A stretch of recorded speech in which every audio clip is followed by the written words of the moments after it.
Estimados participantes, en breves momentos nos estamos iniciando la sesión del día de hoy con la confirmación, por supuesto, del equipo técnico. Mientras tanto, por supuesto, vamos a ir presentando a nuestro destacado docente, el doctor Rorín Santillán Rodríguez, que ya se ha encontrado con nosotros en anteriores sesiones y ustedes conocen la calidad de maestro que tiene el doctor Santillán. Él es abogado especialista en Derecho Penal con honores magna cum laude por la Universidad Nacional Mayor de San Marco, máster en Law por la California Western School of Law, docente de Derecho Procesal Penal en la Universidad Nacional del Santa también.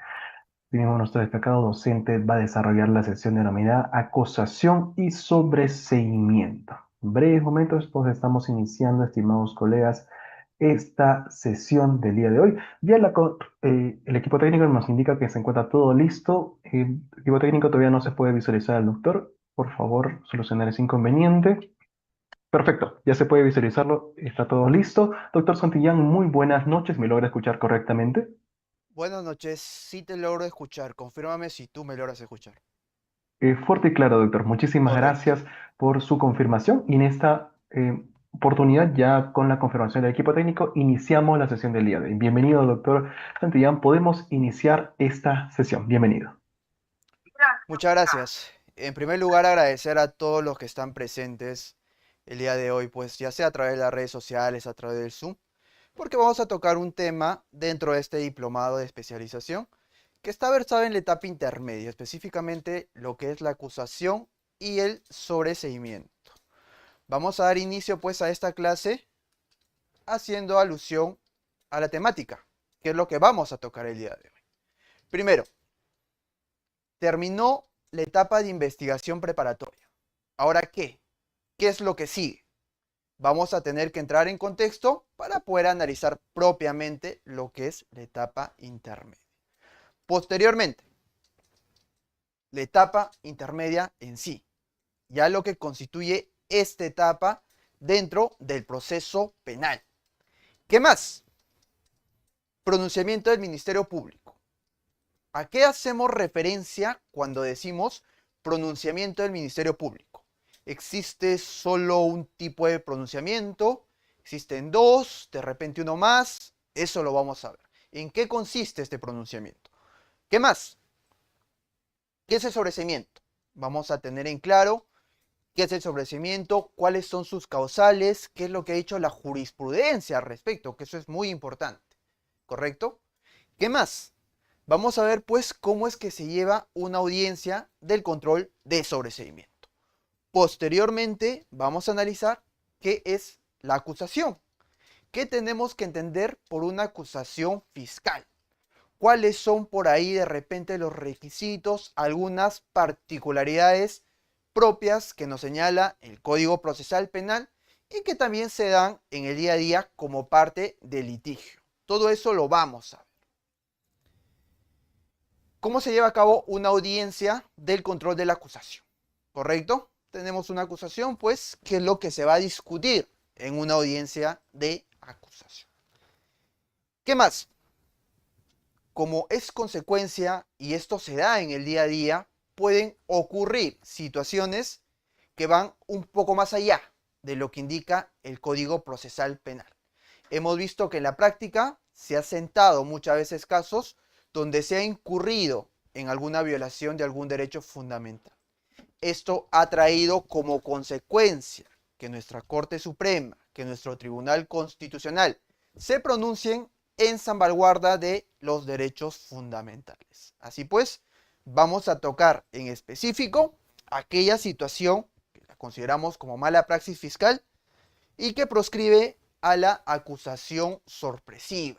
Vamos a ver qué es una acusación sorpresiva y por qué es que está proscrito dentro de nuestro sistema procesal penal. ¿Qué más? ¿Qué más vamos a ver? Vamos a analizar una sentencia muy importante en materia precisamente del control de acusación que vamos a ver y que radica pues en la sentencia del Tribunal Constitucional en el expediente 02803-2023, el caso Klimper. Vamos a ver qué es lo que ya determinó el Tribunal Constitucional. Vamos a ver cuáles han sido los fundamentos principales que han traído como consecuencia que se deje una jurisprudencia bastante clara respecto a todo aquello que tiene que contener una acusación para ser válida y cuándo es que estamos ante una acusación sorpresiva.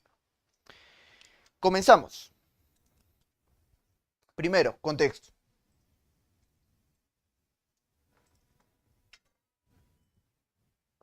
Como les veníamos señalando, ya concluyó la etapa de investigación.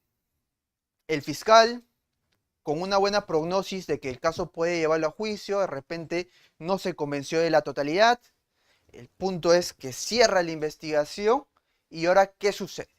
Una vez que se concluye la investigación preparatoria, lo que el Código Procesal Penal nos señala es que el fiscal se tiene que pronunciar, ya sea en forma de una acusación, ya sea en forma o solicitando un sobreseimiento o solicitando ambos, un pronunciamiento mixto, que es algo que se suele ver también con bastante frecuencia. Ahora, ¿qué sigue? Primero, el fiscal deberá de pronunciarse, ya sea acusando o sobreseyendo el caso, ¿correcto? Termina la investigación, pasamos a otra etapa y esta pues hace que el fiscal necesariamente tenga que pronunciarse. ¿Qué más? Si existe sospecha suficiente, deberá de acusar. De acuerdo al estándar probatorio que ya todos lo conocemos, en esta etapa, dentro del proceso penal, lo que exige la jurisprudencia es que si el fiscal quiere acusar, pues tiene que tener el grado de sospecha suficiente. No cualquier situación, no cualquier hecho, no una inferencia lógica que pueda creer que puede existir un delito o no, sino con una actuación procesal, en este caso, un estándar probatorio de sospecha suficiente. ¿Qué más? Si no se ha llegado a ese nivel de sospecha, entonces deberá de solicitar el sobreseimiento. ¿Qué pasa si no se llega a ese estándar de sospecha suficiente? Lo que corresponde de manera no solo lógica, sino también jurídica y legal, es que en este caso el fiscal se pronuncie solicitando el sobreseimiento del caso. Eso es parte de lo que es un correcto, en este caso el debido proceso y una correcta actuación fiscal. No puede ocurrir pues un supuesto en el que el fiscal, pese a no tener esa convicción de llegar a un grado de sospecha suficiente, igual decida pronunciar acusando. Eso está proscrito, eso está mal. No se puede permitir. La investigación es precisamente para eso, para que el fiscal, una vez que haya investigado lo suficiente, pueda tener, al menos en un grado de sospecha suficiente, una prognosis de comisión del delito como tal, y por lo tanto decide acusar.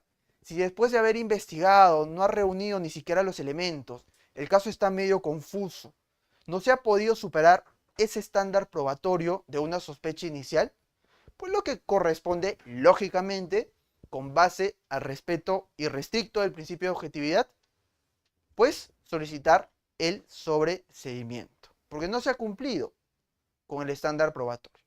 Y si en todo caso no lo hiciera el fiscal, vamos a ver más adelante pues que existe el control de la acusación, que finalmente el juez será el encargado de realizar.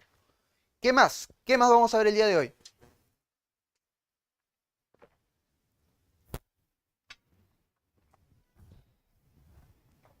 El requerimiento mixto. ¿En qué casos procede? Por ejemplo, si a una persona se le imputan más de 2 delitos y el fiscal, después de su investigación, decide solicitar el sobreseimiento sobre un delito y decide acusar por el otro delito, ¿correcto? Entonces estamos ante un requerimiento mixto. O en igual sentido, de repente se imputa un solo delito, pero hay 2 o 3 imputados. En ese caso, lo que hace el fiscal es decidir acusar a 2 y sobreseer sobre uno o sobre los restantes. Al tener ese doble pronunciamiento, pues estamos ante un requerimiento mixto, de carácter mixto, ¿correcto? Dicho ello, empezamos. La etapa intermedia en el proceso penal. ¿Qué es la etapa intermedia? ¿Cómo lo entendemos? ¿Correcto? Sabemos que el proceso penal, dentro de lo didáctico, dentro de lo ya sentado, se divide en 3 etapas. Algunos señalan que hay una etapa de ejecución, pero para el tema de probanza vamos a dividirlo en 3 etapas. Investigación preparatoria, etapa intermedia y juicio oral, ¿correcto? 3 etapas bien claras. La etapa intermedia, ¿qué es lo que nos ha dicho la Corte Suprema? Y esto es lo que ha traído a consideración nuestra jurisprudencia y es como lo vamos a entender y exponer el día de hoy. Acuerdo plenario 6-2009 de fecha 13 de noviembre del 2009. ¿Qué entendemos por etapa intermedia? La etapa intermedia en el nuevo Código Procesal Penal se afilia al sistema legal de la obligatoriedad del control del requerimiento fiscal. Del control del requerimiento fiscal. ¿Qué más? El juez de la investigación preparatoria es el encargado de realizar el control de legalidad de la acusación fiscal. Entonces, ya de por sí, con estas líneas que acabamos de leer y que ha establecido nuestra Corte Suprema, entendemos que la etapa intermedia es una etapa netamente de control.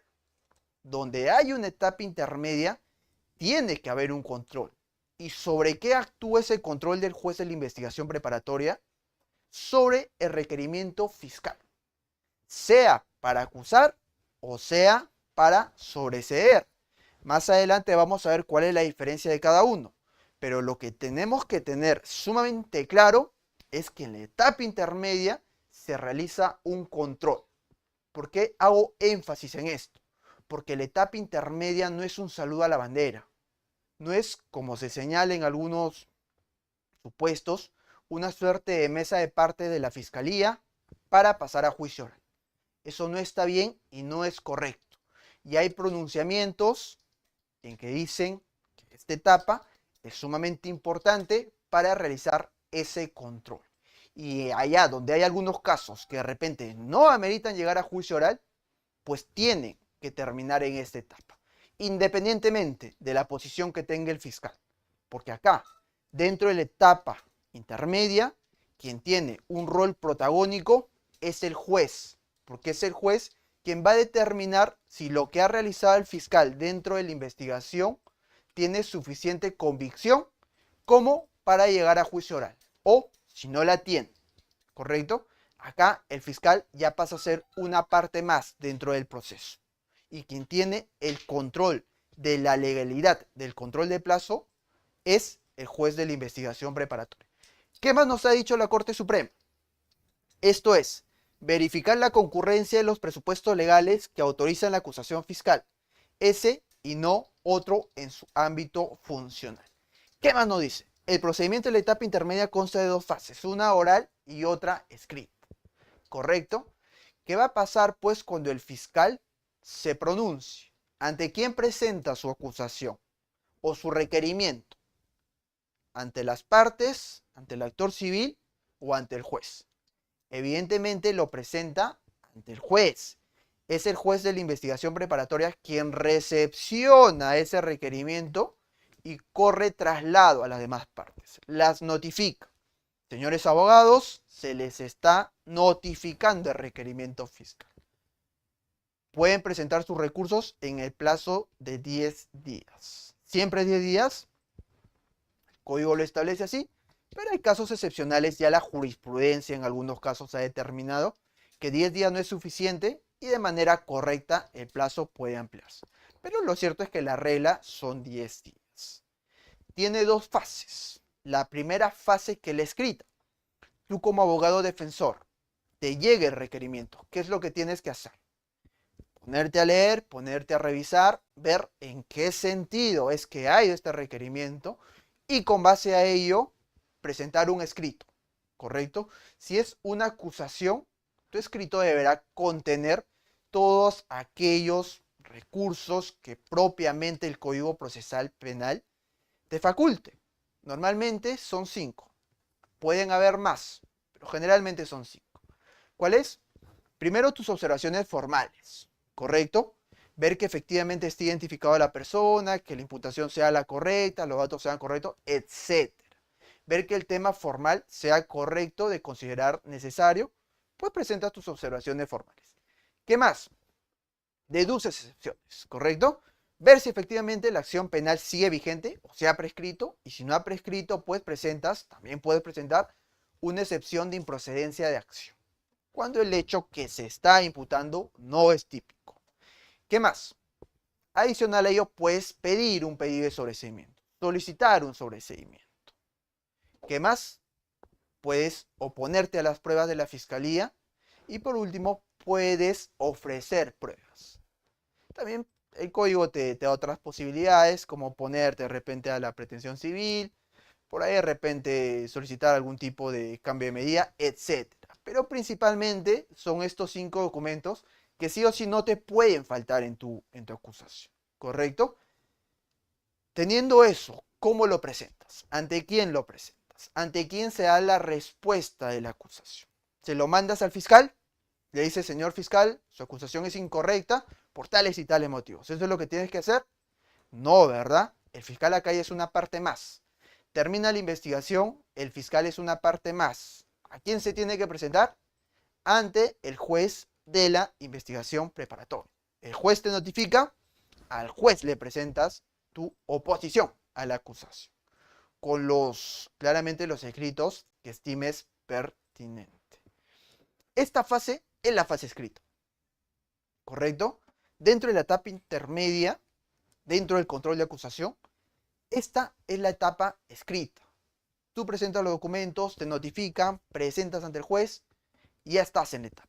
El juez va a recepcionar, va a ver que efectivamente todo se haya presentado correctamente y va a citar a audiencia, ¿correcto? Fija cita, cita audiencia, las partes se presentan, inicia la etapa oral. Quiere decir que todo lo que has escrito lo vas a tener que sustentar oralmente y con base a los principios dentro de toda audiencia que debe regir, pues el juez tendrá que decidir. Tienes que oralizar, ojo, aquello que has escrito. Etapa escrita y una etapa oral. Después de ello, el juez se pronunciará, sea dándote la razón o dándole la razón a la fiscalía. Esto ha quedado ya establecido hace 17 años. Hace 17 años, en este acuerdo plenario que estamos citando. Sin perjuicio de ello, debemos de dejar claro que la etapa intermedia, preponderantemente, es una etapa de control. Porque todo lo que pase a juicio necesariamente tiene que estar saneado, una etapa de saneamiento. No puede pasar una imputación defectuosa. No puede pasar una prueba que de repente haya sido admitida incorrectamente o postulada incorrectamente. No puede pasar un hecho que sea manifiestamente atípico o que exista alguna causal de exculpación. No puede pasar. Precisamente, esta etapa es sumamente importante porque lo que nos va a permitir es sanear toda aquella actuación que han realizado las partes y que únicamente lleguen a juicio aquellos casos que merecen llegar y que tengan el grado de sospecha que requiere propiamente o que son requeridos por la jurisprudencia. ¿Correcto? Entonces, etapa intermedia, etapa de control. No es una etapa simplemente formal de pasar. No, no. Esa es una concepción que se tenía hace muchos años. No se le daba la importancia que debería de tener. Es más, incluso actualmente, algunos postulan, y esto es bastante interesante, y de repente en algún momento se puede dar, la posibilidad de que los jueces de etapa intermedia no sean los mismos que hayan sido pues lo de la investigación preparatoria. Y esto responde a un supuesto bastante práctico y que se suele dar. Supongamos que existe una formalización de la investigación y el juez les da prisión preventiva. Para que exista una prisión preventiva se declare fundado, el grado de sospecha es sospecha fuerte, sospecha vehemente, ¿correcto? Un grado menos que exige la sentencia, que es más allá de toda duda razonable. Se requiere una sospecha fuerte. Y si la sospecha fuerte la tenemos propiamente en una formalización y una acusación te exige un grado de sospecha menor, suficiente, y si el juez le dio prisión preventiva, es probable, ¿verdad?, que propiamente en un control de acusación en una etapa intermedia haga pasar el caso a juicio. Porque claro, lo otro sería que en el propio pues, supuesto de que existe una etapa intermedia y declare sobreseimiento, es decir, doctor, pero en un inicio usted le dio prisión preventiva y resulta que ahora no se alcanzó ni siquiera el grado de sospecha suficiente y se está sobreseyendo la causa. Entonces, ¿qué pasó acá? ¿Qué pasó al momento de dictar prisión preventiva? ¿Correcto? Esto hasta cierto punto puede condicionar. De ahí que incluso se postule que no estaría del todo descabellado que los jueces pues, de etapa intermedia sean jueces distintos a los de la investigación preparatoria, precisamente para evitar ese tipo de situaciones. Sin perjuicio de ello, lo que actualmente rige en nuestro sistema es que los jueces que ven el proceso dentro de la investigación preparatoria son los mismos quienes se van a encargar de la etapa intermedia. ¿Qué más? Vamos a ver el pronunciamiento fiscal.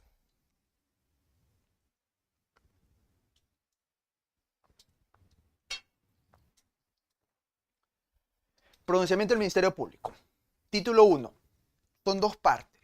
Primero vamos a ver lo que es el sobreseimiento y posteriormente vamos a ver lo que es la acusación. Primero el sobreseimiento. Título 1, el sobreseimiento, artículo 344, decisión del Ministerio Público. ¿Qué es lo que nos dice este artículo textualmente? Vamos a ver. Primero, dispuesta la conclusión de la investigación preparatoria de conformidad con el numeral 1 del artículo 343, el fiscal decidirá en el plazo de 15 días si formula acusación, siempre que exista base suficiente para ello. No dice que vaya a formular acusación automáticamente, sino que pone una condición siempre y cuando exista base para que pueda cumplir. ¿Qué más? O si requiere el sobreseimiento de la causa. Le da las opciones el propio Código Procesal Penal al representante del Ministerio Público para que se pueda pronunciar, ya sea en un carácter acusatorio o en un carácter de sobreseimiento. El Código Procesal Penal le da esa facultad. ¿Qué más?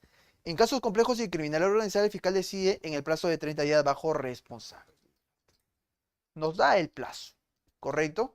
Dentro del pronunciamiento fiscal existe pues la posibilidad de que se pueda pronunciar con un sobreseimiento. Y eso está acá textualmente. ¿Qué es lo que tiene que ocurrir para que el fiscal decida sobreseer el caso? Eso lo vamos a ver a continuación. Decisión del Ministerio Público sobre sobreseimiento 344. Inciso 2. El sobreseimiento procede cuando, primera causa, el hecho objeto de la causa no se realizó o no puede atribuírsele al imputado. Después de haber investigado, haber pasado por distintas diligencias, no se llegó al grado de sospecha suficiente y el fiscal como tal no tiene la convicción para poder determinar que efectivamente el delito se haya cometido, ¿correcto? Sino que posteriormente la investigación, los hechos se esclarecieron y no se llegó al grado de convicción suficiente.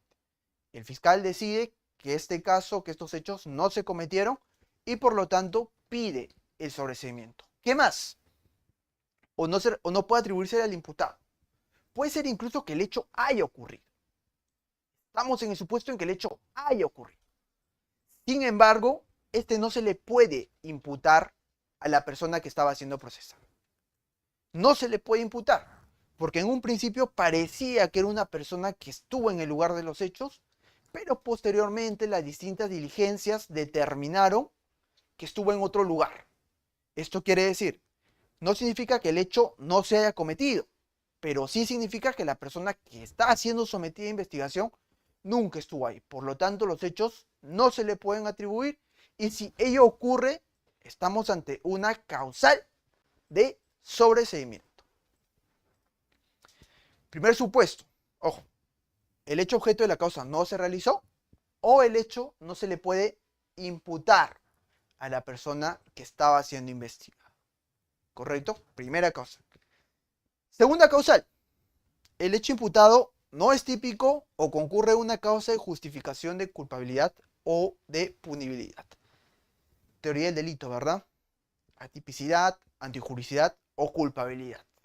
Lo más frecuente que suele ocurrir en esta etapa es el hecho imputado no es típico. Es lo que más se suele cuestionar. E incluso, aún habiendo una acusación, el Código Procesal Penal te da la posibilidad a que puedas presentar una excepción de improcedencia de acción. ¿Y qué se analiza en una excepción de improcedencia de acción? Precisamente la tipicidad. Pero antes, incluso de llegar a ese debate, el propio fiscal, dentro de su análisis jurídico, fáctico de su caso, lo que tiene que hacer es, tiene que analizar el hecho y determinar si está ante un hecho típico o atípico.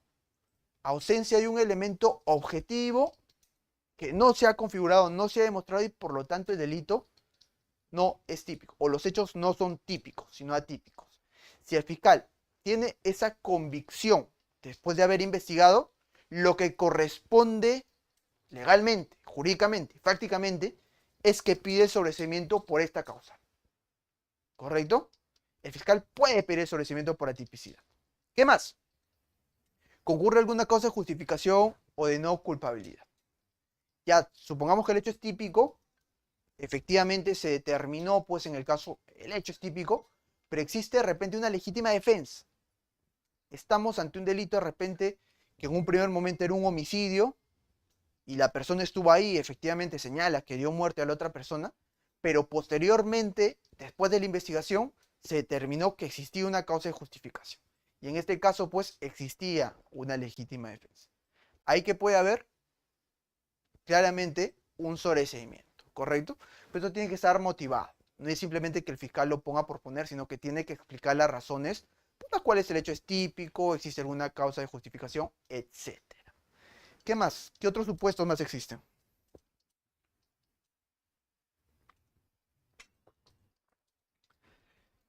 Si vemos de repente que el hecho, el objeto no se ha cometido, por ahí de repente no se puede imputar, de repente estamos ante un hecho atípico, existe alguna causa de justificación, etcétera, no se limita solamente a ello, sino que además la acción penal se extinguió.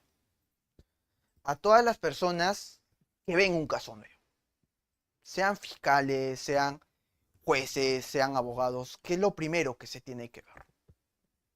Si el caso ha prescrito o no, ¿correcto? Porque no vaya a ser que se haga un análisis, se empiece a realizar acciones sobre un caso que ya prescribió. Lo primero que se tiene que hacer, de cuándo son los hechos, cuál es el delito, cuál es el máximo de la pena. Prescripción ordinaria. ¿Prescribió? No. Prescripción extraordinaria, no, etc. Se tiene que analizar. ¿Qué pasa, por ejemplo, si en el transcurso propiamente del proceso de las investigaciones determina que el caso está prescrito? Si el caso está prescrito, ya no hay nada que se pueda hacer. Ese caso tiene que sobreseerse, sin ninguna duda.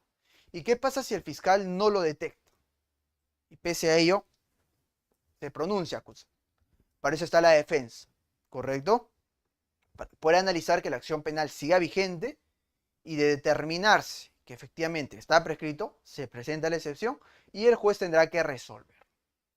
Esto es muy importante. Aunque parezca un tema menor, el determinar que la acción penal no haya prescrito va a poder, de repente, si somos abogado litigante, darnos opciones de poder, de repente, cuestionar una acusación. Y si son fiscales también, porque claro, no vayan a estar trabajando sobre una cosa que está prescrita.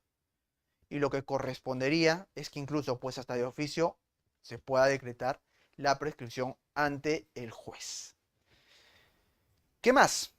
¿Qué otra forma, qué otra causal más existe para poder determinar que efectivamente estemos ante una causa para que se pueda dictar el sobreseimiento?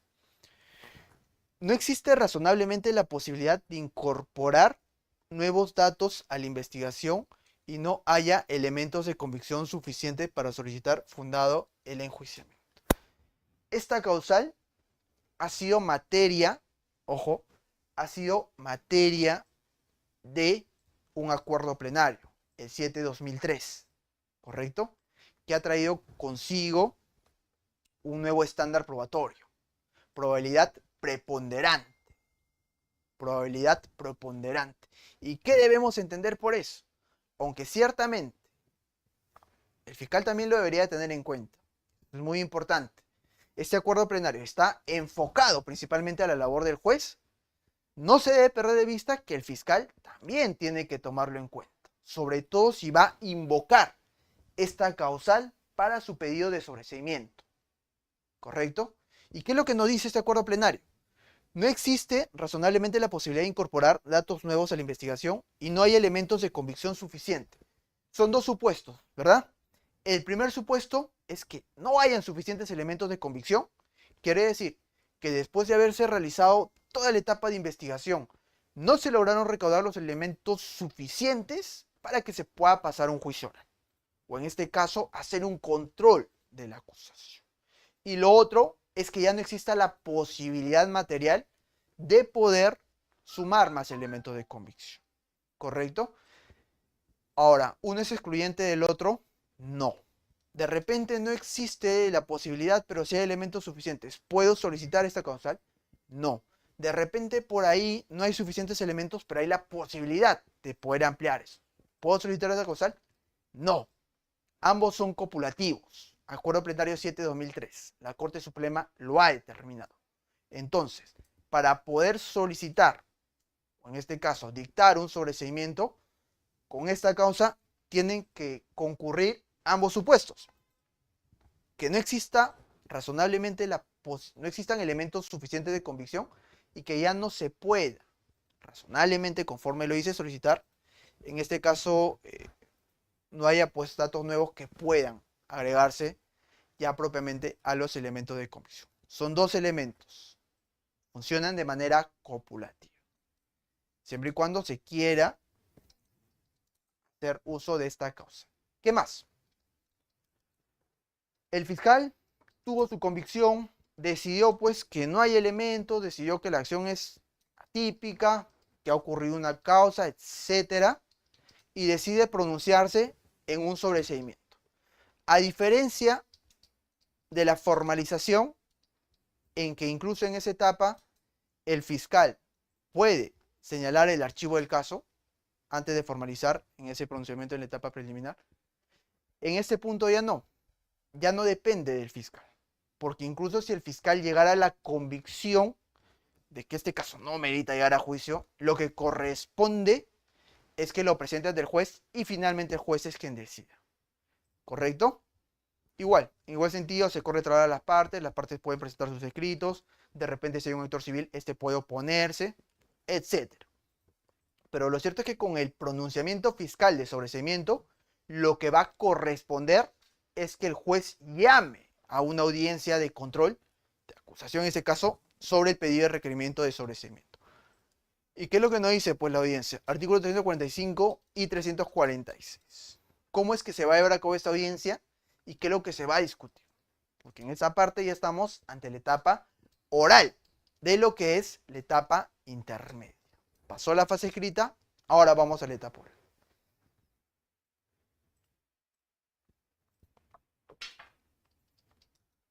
¿Qué nos dice? Primero, el fiscal envía su requerimiento de sobreseimiento al juez de la investigación preparatoria, ¿correcto? Escrito, lo presenta. Señor juez, después de la investigación hemos llegado a la convicción que no se alcanzó el grado de sospecha suficiente y por lo tanto vamos a requerir el sobreseimiento de esta cosa. Cumplimos con notificar. El juez, muy bien señor, vamos a correr traslado a las partes. ¿Correcto? Se corre traslado a los sujetos procesales por el plazo de 10 días. Los sujetos procesales podrán formular oposición. Muy importante.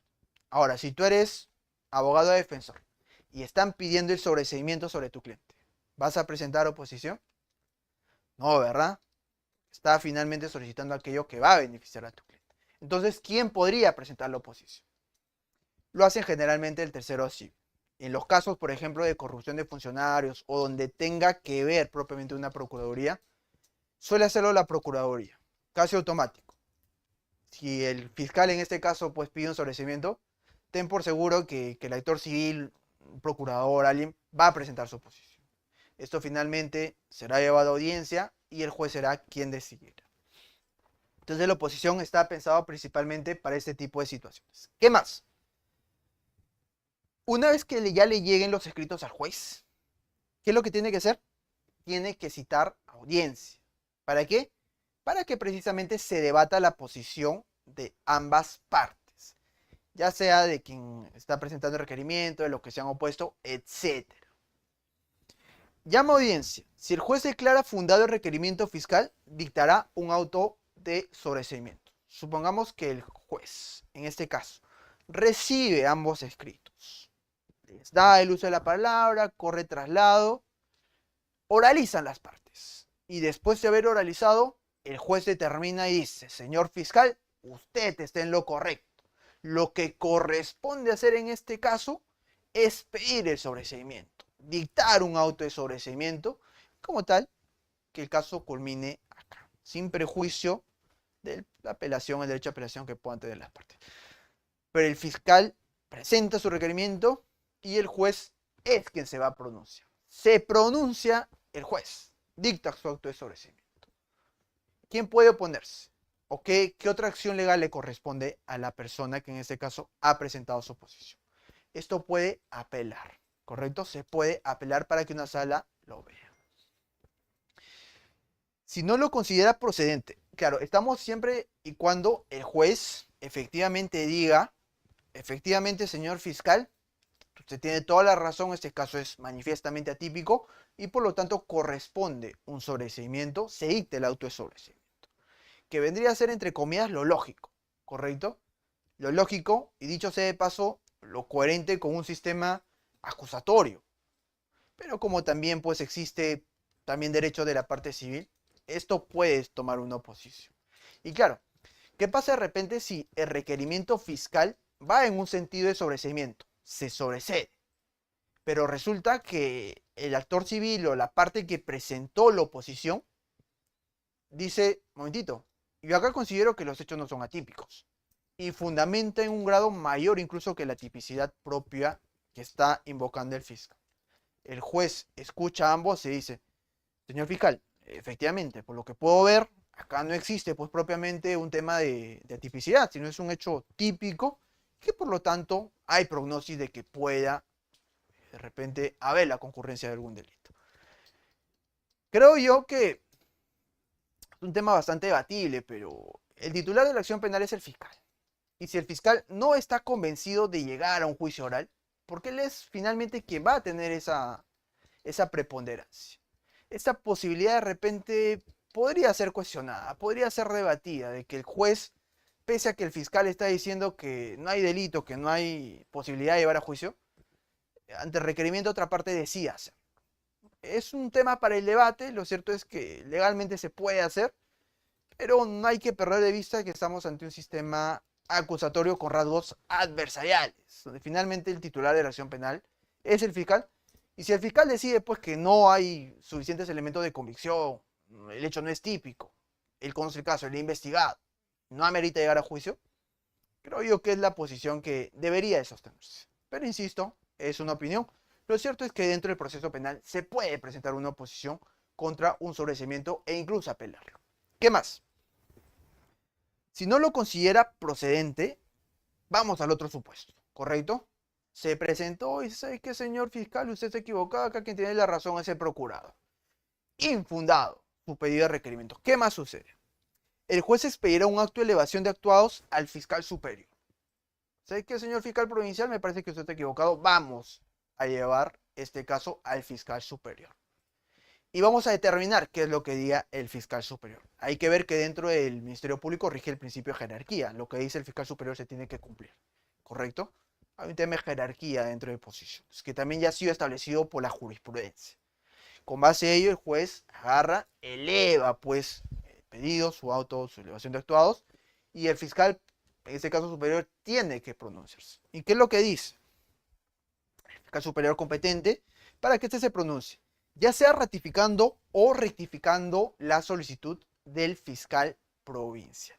Si ratifica y dice, ¿sabes qué, señor juez? Efectivamente, yo he podido revisar del primer folio al último folio todo lo que ha constituido, todo lo que ha actuado propiamente y todo lo que está solicitando.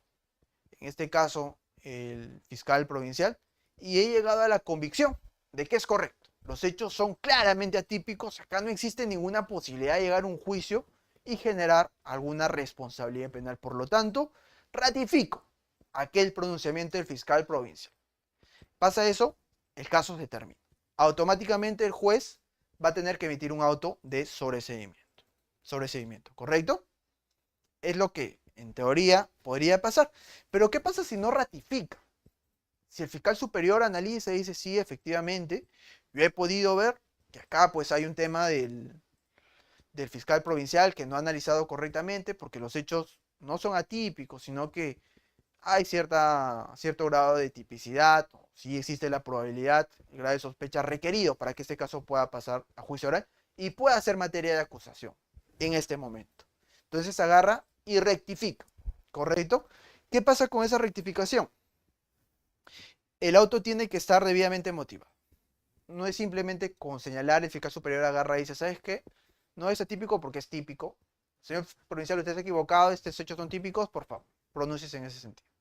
No, tiene que motivar debidamente, decir por qué es que el fiscal provincial, en teoría, no es correcto su pedido de sobreseimiento y por qué es que tiene que acusar. Se pronuncia, si el fiscal superior ratifica, el juez dictará el auto de sobreseimiento, lo que veníamos diciendo. Si el fiscal superior rectifica, ordenará a otro fiscal que formule la acusación. ¿Correcto? Termina el fiscal superior, voy a rectificar ese pedido de requerimiento, solicito o ordeno que en este caso pues se acuse. Y eventualmente se tendría pues que acusar, generar un nuevo requerimiento, presentarlo, pasar una etapa de control. Es algo que suele pasar, sí, de hecho he tenido casos donde ha pasado. E incluso he tenido casos donde el fiscal superior ha ratificado y ha rectificado el requerimiento.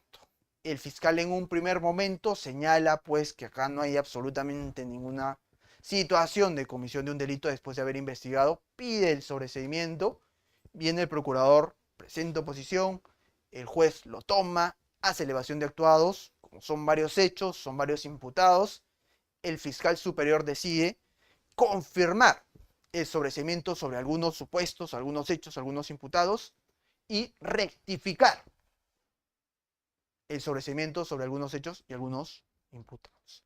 Por lo tanto, ordena la acusación únicamente solo sobre esos hechos que han sido rectificados. ¿Qué pasa, por ejemplo, si el fiscal decide acusar por todo, incluso pese a que el fiscal superior no lo ha ordenado, sino solamente por unos puntos? Se estaría pues cayendo en una situación que no sería correcta y que estaría vulnerando derechos fundamentales, que claramente tendría que ser materia de control. Porque si el fiscal superior ya rectificó algunos hechos y ha ratificado otros, el nuevo pronunciamiento tiene que ir en ese sentido, ¿correcto? Principio de jerarquía. El fiscal provincial no puede decir, no, me parece que el fiscal superior está equivocado. No. Tiene que hacer lo que el fiscal superior le ordene, porque el Ministerio Público se rige por ese principio.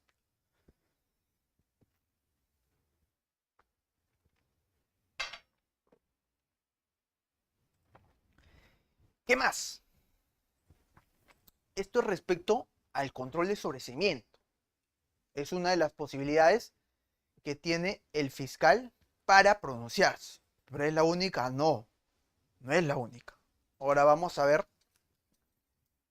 qué pasa. Primero, bueno, hay que determinar si ya el juez llegó a la convicción, el fiscal se pronunció, el fiscal superior se pronunció, todos, y va a existir pues un auto de sobreseimiento.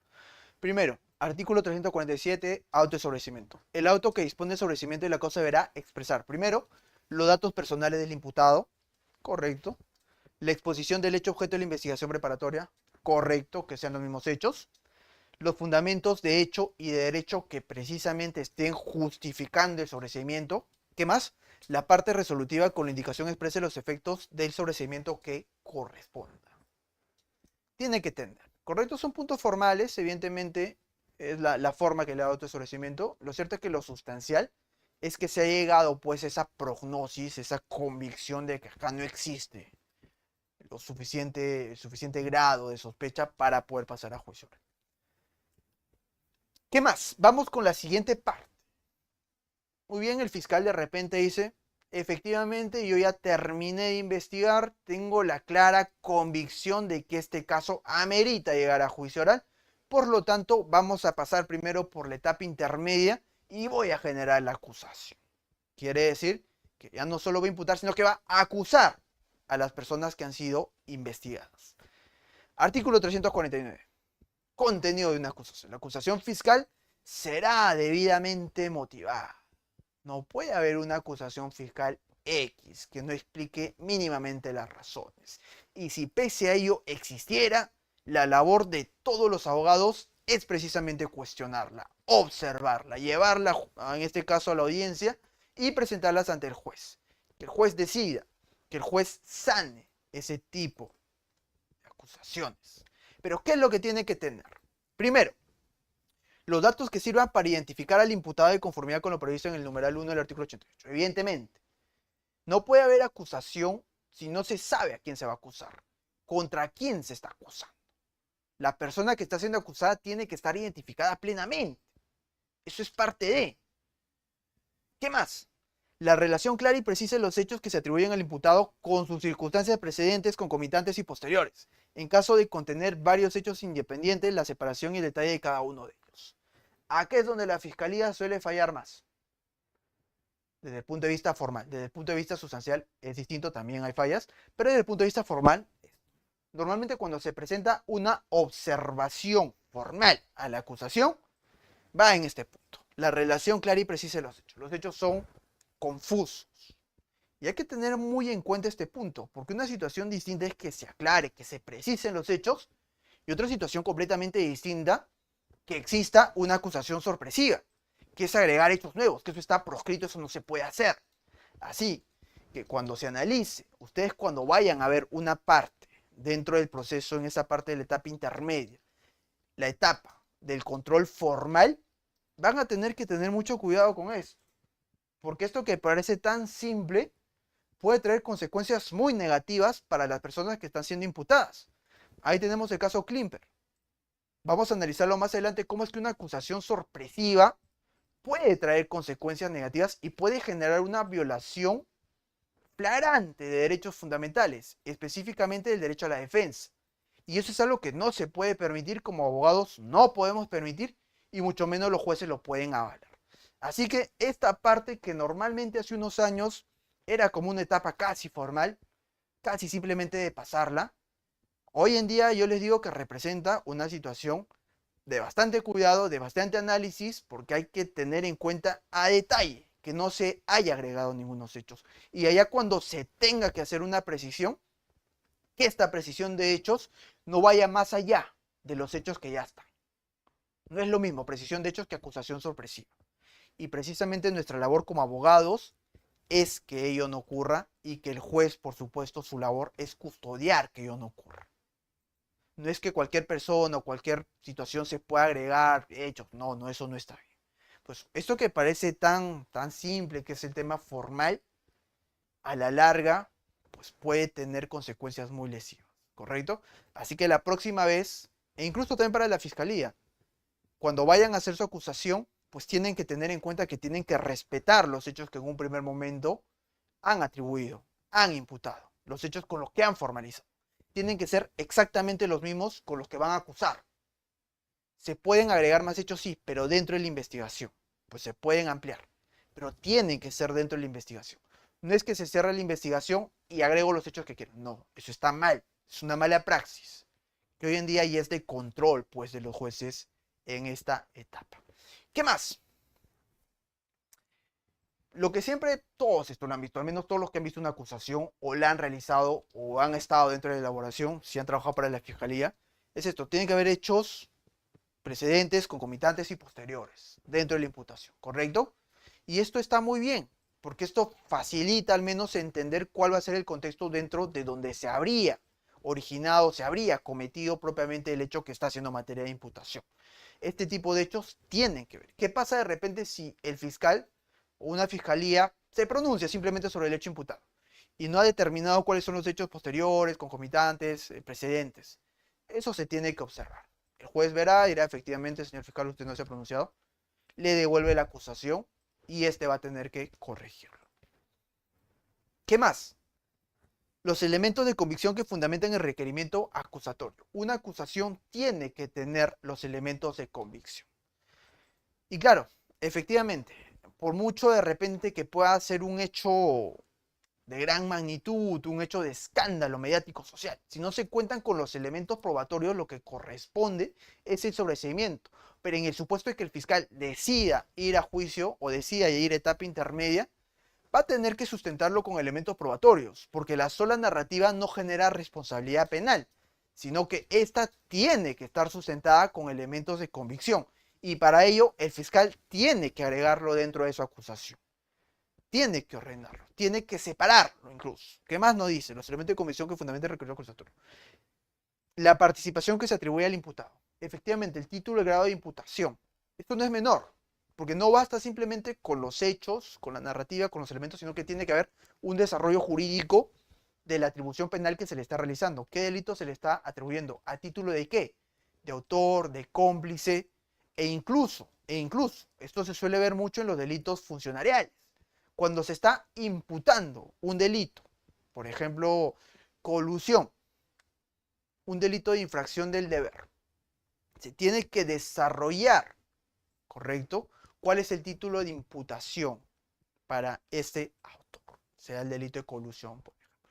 ¿Cuáles son los deberes que se han quebrantado? ¿Cuáles son los deberes que precisamente tenía este funcionario?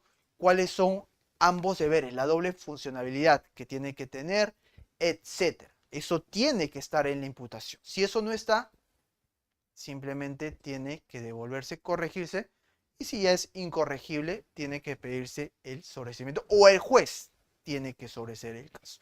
Pero eso tiene que haber. La participación que se le atribuye al imputado no es simplemente un hecho fáctico, sino también tiene que haber una narrativa jurídica de atribución de responsabilidad penal. Esto tiene que haber.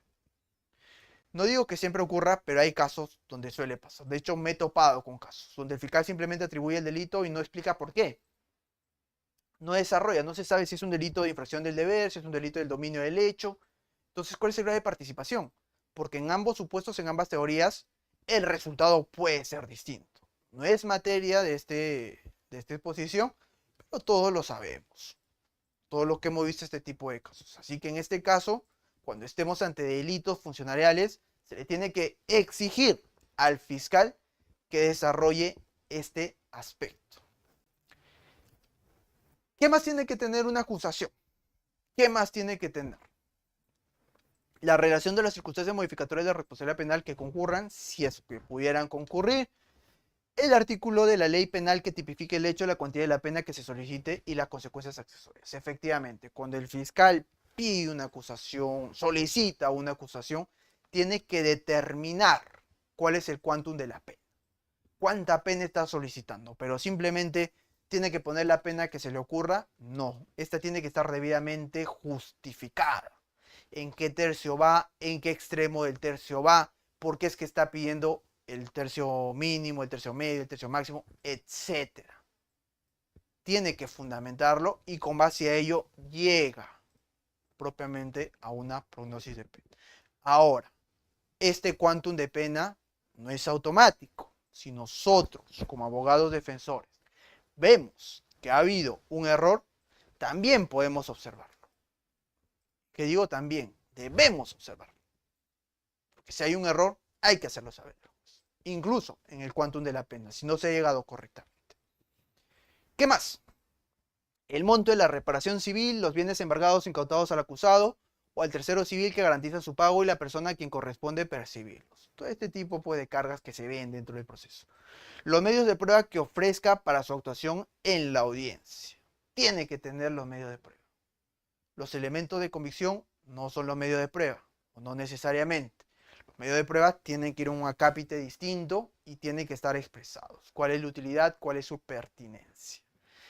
¿Qué más? En este caso presentará la lista de testigos y peritos con indicación del nombre y domicilio y los puntos sobre los que habrá de recaer las declaraciones o exposiciones. Asimismo, hará una reseña de los demás medios de prueba que ofrezca. Tiene que presentarlo, ¿correcto? Tiene que presentarlos. Presenta la lista, tiene que estar ordenados, pues estos medios probatorios son para tal, en este caso para tal imputado. Tiene que ser ordenado de tal forma que se pueda entender. Una vez presentados como abogados, ¿qué tenemos que hacer? Si creemos pertinentes, podernos oponer, justificar. Este testigo no ha hecho nada importante, es impertinente y por lo tanto, señor juez, solicitamos se declare inadmisible. Pero para ello tenemos que conocer propiamente la prueba, que es propio de la litigación oral. ¿Correcto? Tenemos que conocer estos elementos. Todo aquello que estamos señalando es lo que se tiene o lo que tiene que contener propiamente una acusación. Si ello no ocurre, nuestra labor como abogados es llevarlo ante el juez, hacerlo saber, para que pase, pues, en este caso, por un control correspondiente. ¿Qué más? Ya está la acusación, ¿correcto? Supongamos que se presentó, se corrió traslado, terminó la etapa escrita. Ahora lo que corresponde es la etapa oral. Tenemos que entrar a la etapa oral.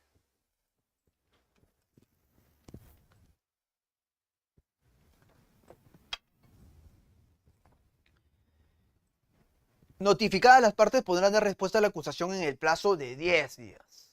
¿Siempre 10 días? No, ¿verdad? La regla es 10 días. Pero hay casos excepcionales donde este plazo puede ser mayor. Sobre todo ahora que se están viendo pues casos muy complejos de 100, 150 tomos, etcétera. Claramente de repente la acusación de 2000, 3000 páginas, esto va a meritar pues que exista un plazo mayor, porque 10 días claramente va a ser corto. Posteriormente el juez llamará a audiencia de control de acusación. El juez tiene la acusación, el fiscal notifica, al juez corre traslado, pues el juez corre traslado a las partes presentan sus escritos, el juez llama a audiencia. ¿Para qué los llama? Para pasar a la etapa oral, para que los escuche. ¿Correcto? Muy bien, tenemos dos partes, acá claramente hay un debate, voy a escuchar ambas partes y con base a lo que vayan a argumentar es que voy a decidir. Y el juez finalmente decidirá. El hecho de que haya una acusación no significa que el caso va a pasar a juicio, sino que este caso va a pasar por un control. Si ese control es adecuado, correcto, se determinará si existe grave sospecha suficiente, si se cumplen con todos los requisitos para llevar la acusación a juicio. O si por el contrario es una acusación o es un proceso, una investigación que de manera saneada no pasa este filtro y por lo tanto corresponde dictar el sobreseimiento. ¿Qué más se lleva? Se desarrolla de la siguiente forma esta parte oral. Primero, el control formal. Para que se pueda analizar lo sustancial dentro de una acusación. ¿Qué es lo que primero se tiene que tener en cuenta? Que todos los requisitos formales se cumplan correctamente. Que exista una imputación clara, concreta, bien identificada, bien definida, donde exista una subsunción fáctica de todos los elementos objetivos del tipo que se está imputando. Si ello no ocurre, esto tiene que ser materia de observación. Y si pese a ser materia de observación, el fiscal no logra subsanar, esto tendría que caerse en el control sustancial. Pues claro, ¿qué sucede, por ejemplo, si me gusta el delito de colusión desde el punto de vista académico y jurídico, así que siempre lo traigo como ejemplo? Vamos a analizar el delito de colusión.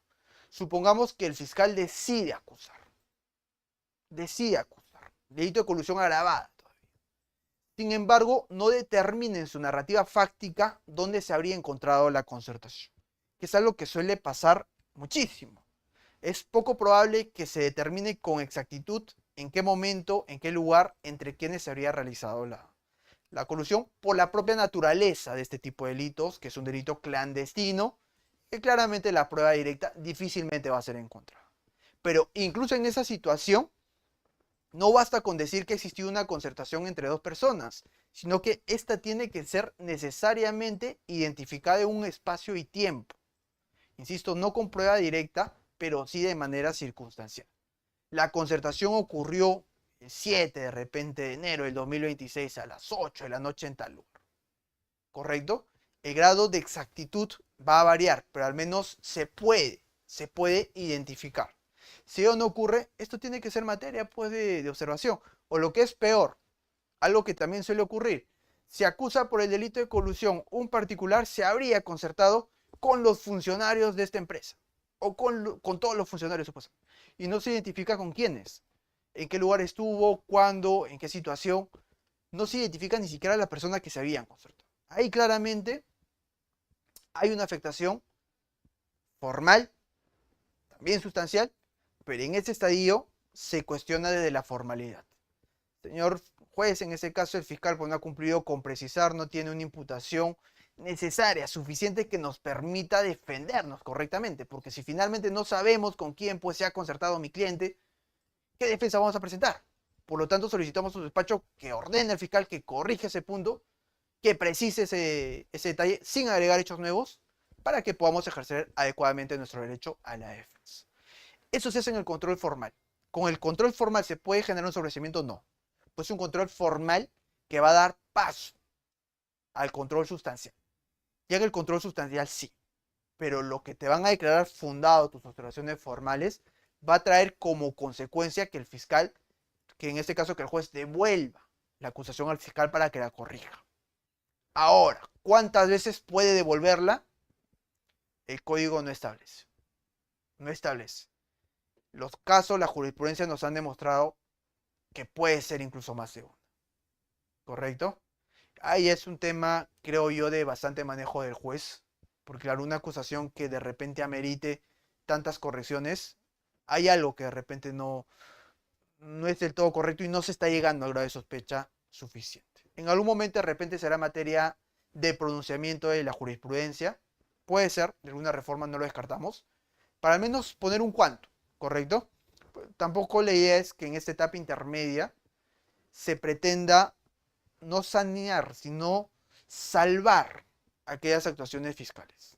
Esta etapa no es para salvar la investigación fiscal, sino es para sanear aquellos puntos que tengan que ser saneados y de no ser posible, pues, pedir el sobreseimiento. Acá no se corrige, acá simplemente se ve, se observa y se realiza un control. ¿Correcto? Corrección en el punto de vista de lo que se hizo mal en la investigación, no de lo que se está debatiendo.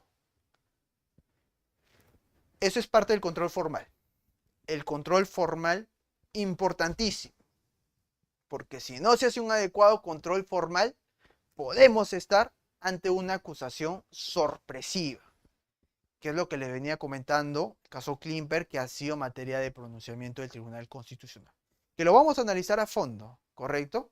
Pero eso se da acá, en el control formal. Se pasa esta etapa, supongamos que sí, efectivamente, se devolvió, no se devolvió, el juez tiene la convicción de que este caso, pues, tiene los requerimientos formales mínimos que nos van a permitir ya analizar el tema sustancial. Entonces se termina el debate formal y se pasa al control sustancial. ¿Qué se analiza en el control sustancial? Si has presentado excepciones, tus excepciones. Excepción de improcedencia de acción. El hecho es atípico, no es típico. ¿Cuándo es que estamos ante una atipicidad?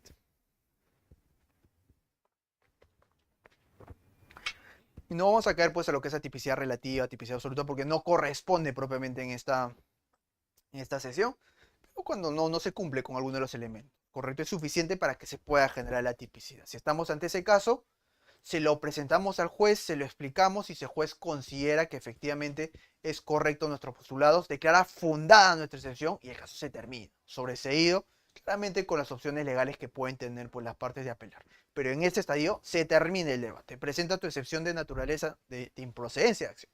La excepción de naturaleza de acción era el Código de Procedimientos Penales. El sentido era el mismo, pero cambiaba el nombre. En el Código Procesal Penal es de improcedencia de acción. Se presenta, se analiza y eso es parte del control sustancial. La excepción de improcedencia de acción es una figura técnica bastante poderosa, porque nos va a determinar si estamos ante un hecho que no constituye delito. No importa los hechos de investigación, el valor probatorio, eso no se analiza.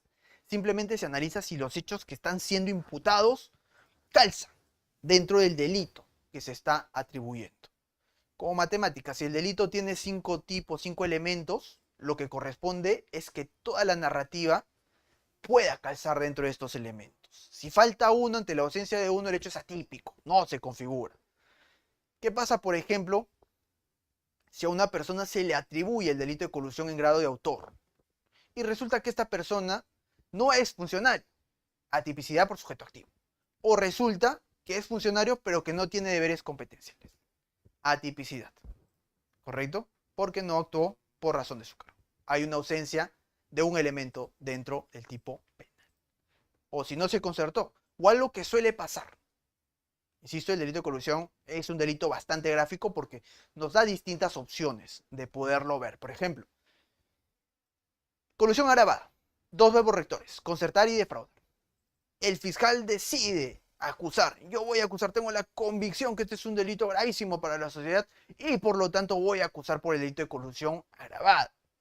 Y dentro de su imputación no clarifica o no señala dónde se habría realizado la defraudación. Tiene una pericia, incluso en la propia pericia dice que no hay defraudación, no hay afectación al patrimonio. Y no hay ningún indicio y dentro de su narrativa tampoco existe ninguna situación fáctica que permita sostener este verbo rector. Y pese a ello, solicita la acusación. ¿Qué es lo que se tendría que cuestionar? Atipicidad del delito de colusión agravada porque no existe defraudación. no existe defraudación. Y lo que correspondería es que se sobresea siempre y cuando se haya demostrado esta situación. Si pese a nuestra excepción, efectivamente, si hay indicios de que ha habido una defraudación, evidentemente tendrán que declarar infundada nuestra excepción. Pero el debate es eso. Dentro del control sustancial, se tiene que determinar si efectivamente estamos ante un hecho típico o no. Y es muy poderoso esta excepción. Es un instrumento bastante poderoso porque permite, si nos declaran fundado, cortar de lleno. El caso se termina. La tipicidad, si se sustenta de manera correcta, es muy importante. Por eso insisto, la etapa de control de la acusación, la etapa intermedia, es una etapa muy importante. No se presentan documentos por presentar, no se presentan escritos por presentar, no se lleva una acusación por presentar, no se presenta una oposición simplemente por presentar. Tiene que haber un análisis fino, un análisis técnico, de manera cuidadosa dentro de lo que va a ser una excepción, porque estamos ante una posibilidad muy clara de que si se declara fundada el caso se termina. Y es una responsabilidad que se tiene que tomar con ello. ¿Correcto? Un análisis técnico jurídico es de los escritos más técnicos que hay dentro del proceso penal, porque en otro tipo de escritos de repente se analiza más el tema probatorio, de repente el tema incluso del accionar de las partes X motivo. En este caso el análisis es netamente técnico y la excepción tiene una herramienta muy poderosa. Con el análisis técnico sin pruebas se puede terminar el caso, ¿correcto?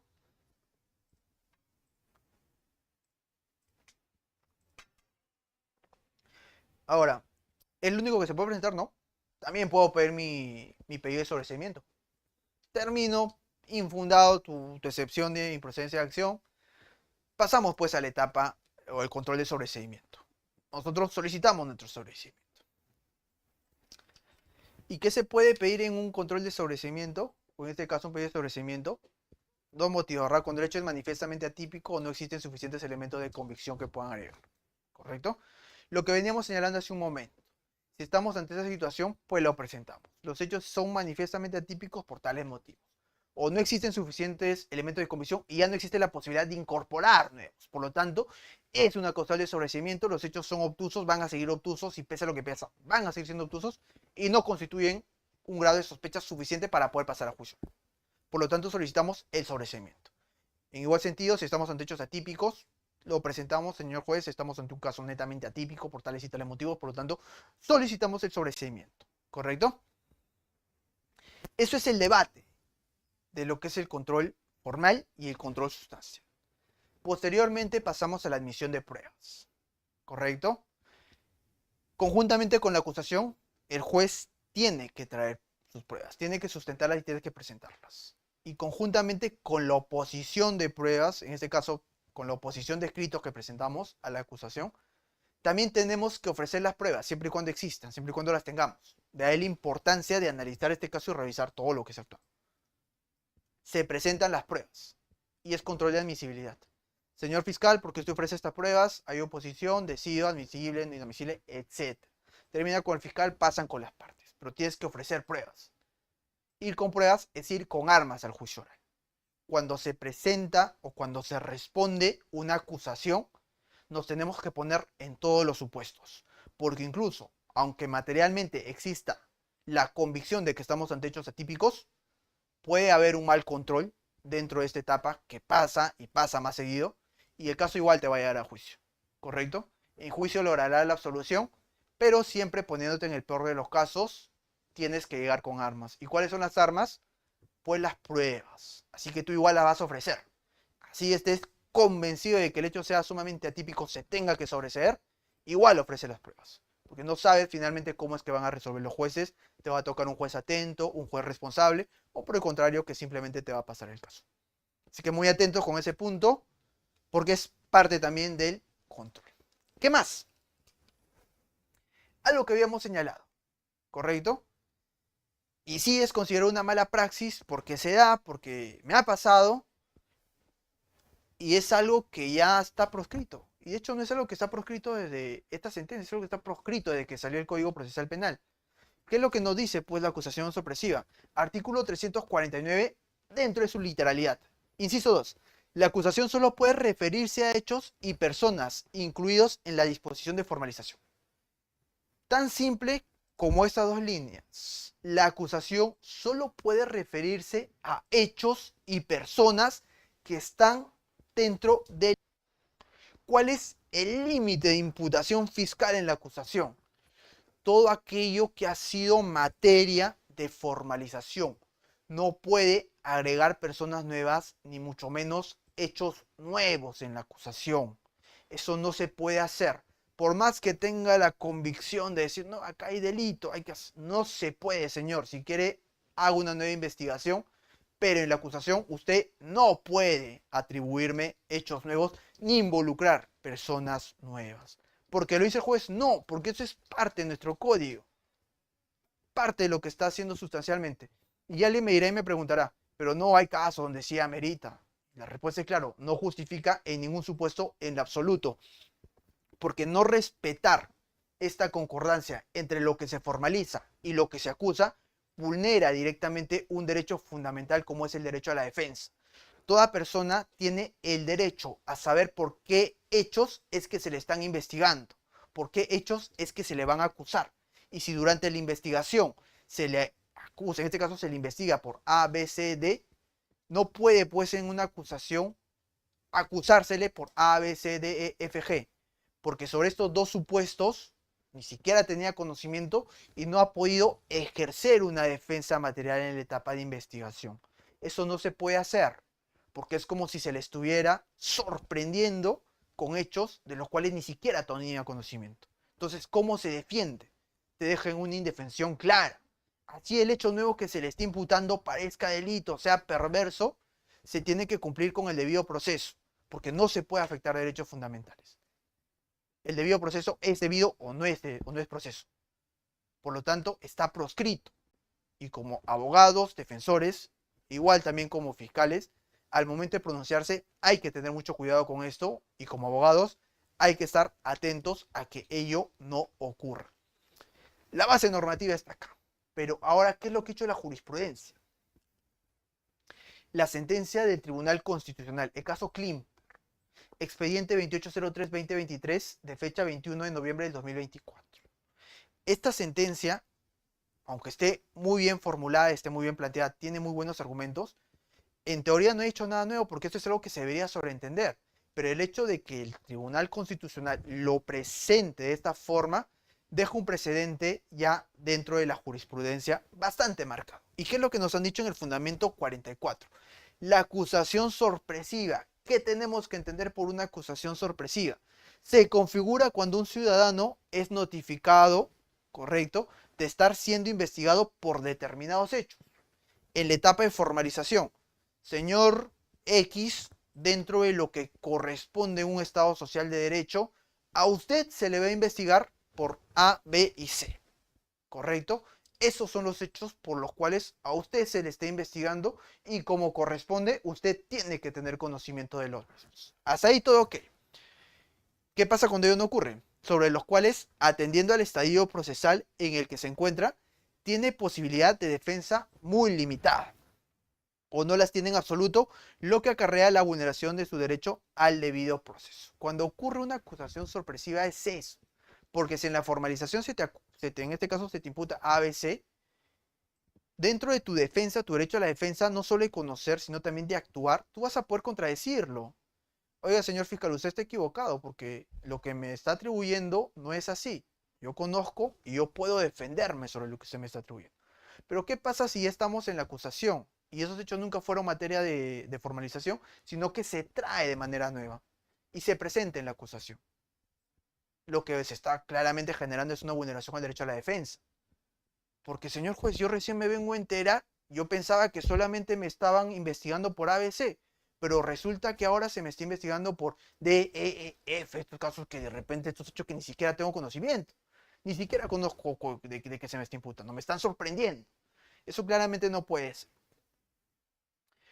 Lo que acarrea claramente una vulneración al debido proceso del derecho a la defensa. Eso está sumamente claro. ¿Qué más nos ha dicho?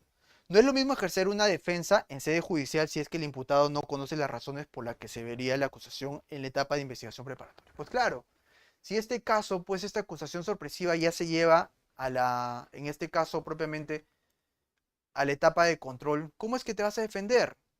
Tus mecanismos de defensa son muy limitados, porque insisto, ni siquiera vas a tener o no has tenido la posibilidad de poder actuar alguna diligencia para descartar, ofrecer de repente algún elemento de comisión que pueda ayudarte, sino simplemente es presentarte ante el juez y decir, señor juez, acá claramente no me estás sorprendiendo con unos hechos, se te limita demasiado, se te vulnera gravemente el derecho a la defensa. Por eso es que no existe, pues. Y hay que tener mucho cuidado, porque una cosa es la precisión de hechos, de repente un hecho que no está muy claro y que por ahí es necesario de repente esclarecerlo, y otra cosa muy distinta es que exista una acusación sorpresiva. Se termina la investigación, esos hechos propiamente en este caso formalización, no pueden ser tocados. Con esos mismos hechos vas a acusar o no acuses. Si con los hechos que tienes no estás en la convicción suficiente de poder acusar, pues no se puede presentar una acusación.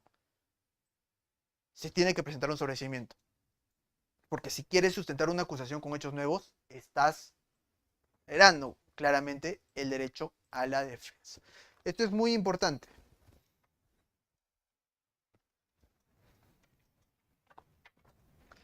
Se suele dar y es parte del control. Pues hay que tener bastante cuidado porque los hechos nuevos generan indefensión.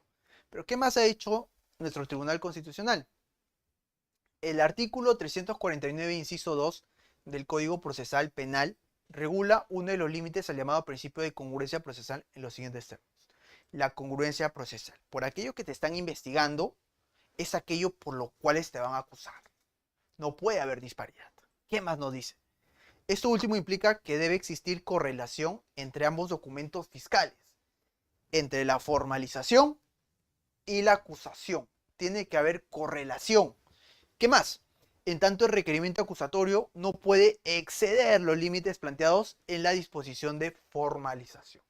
No se puede exceder, por muy aberrante de repente que parezcan los hechos nuevos, por muy incriminatorios que parezcan, no se puede exceder si no han sido materia de formalización. Por el principio de congruencia. Vulnerar eso afecta gravemente el derecho a la defensa y al debido proceso. Por eso esto tiene que ser materia de un control riguroso en esta etapa. Porque lo decimos nosotros, no.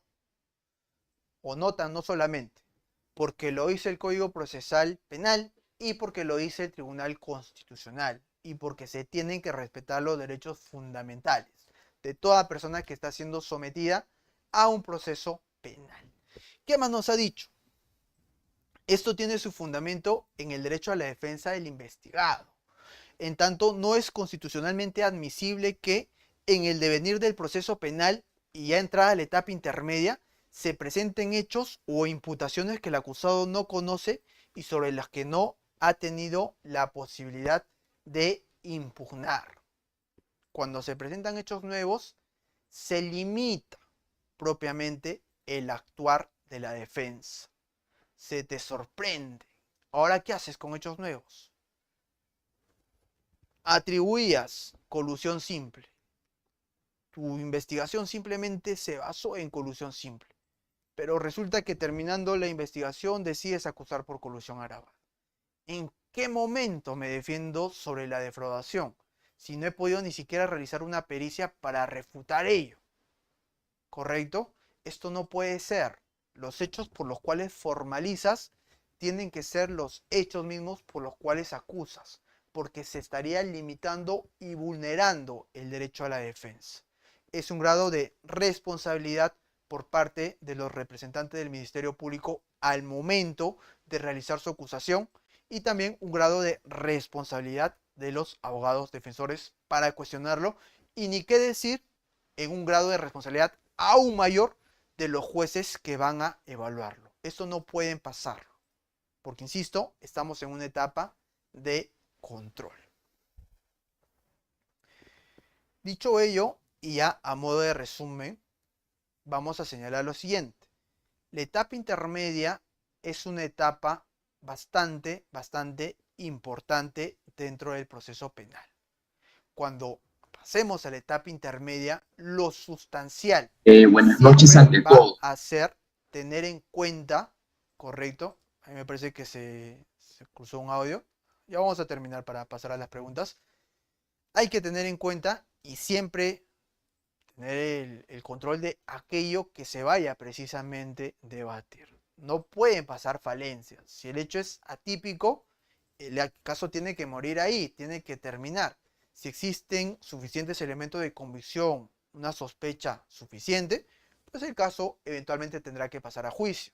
Pero si existen falencias, no puede pasar. No se va a juicio por si acaso. No. A juicio únicamente pasan aquellos casos que merecen pasar. Y esto únicamente se va a lograr haciendo un control adecuado en la etapa intermedia. No es simplemente una etapa formal donde simplemente pasen los casos. De manera propia puedo decir que hay jueces que se toman muy en serio pues esta labor y la realizan correctamente, así como también fiscales quienes se esmeran por hacer una acusación correcta y de encontrar pues hechos que tienen que sobreseírse también van en ese sentido. Es una práctica que de repente se tiene que seguir aplicando porque, insisto, es una etapa muy importante. La etapa intermedia no tiene que ser vista como esa etapa digamos, la menos importante dentro del proceso penal. Pues vamos a investigar, juicio oral, la etapa estelar del juicio, del proceso. Está bien, será la etapa estelar desde la espectacularidad, pero dentro del punto de vista de protección de derechos fundamentales, la etapa intermedia es una etapa en este caso, que realza importancia, precisamente por los motivos que ya acabamos de señalar. Dicho ello, pasamos a la parte final, ¿correcto? Con ello hemos concluido con esta exposición, con este tema, y quedamos atentos a ver si hay alguna pregunta, de repente algún tema que esclarece.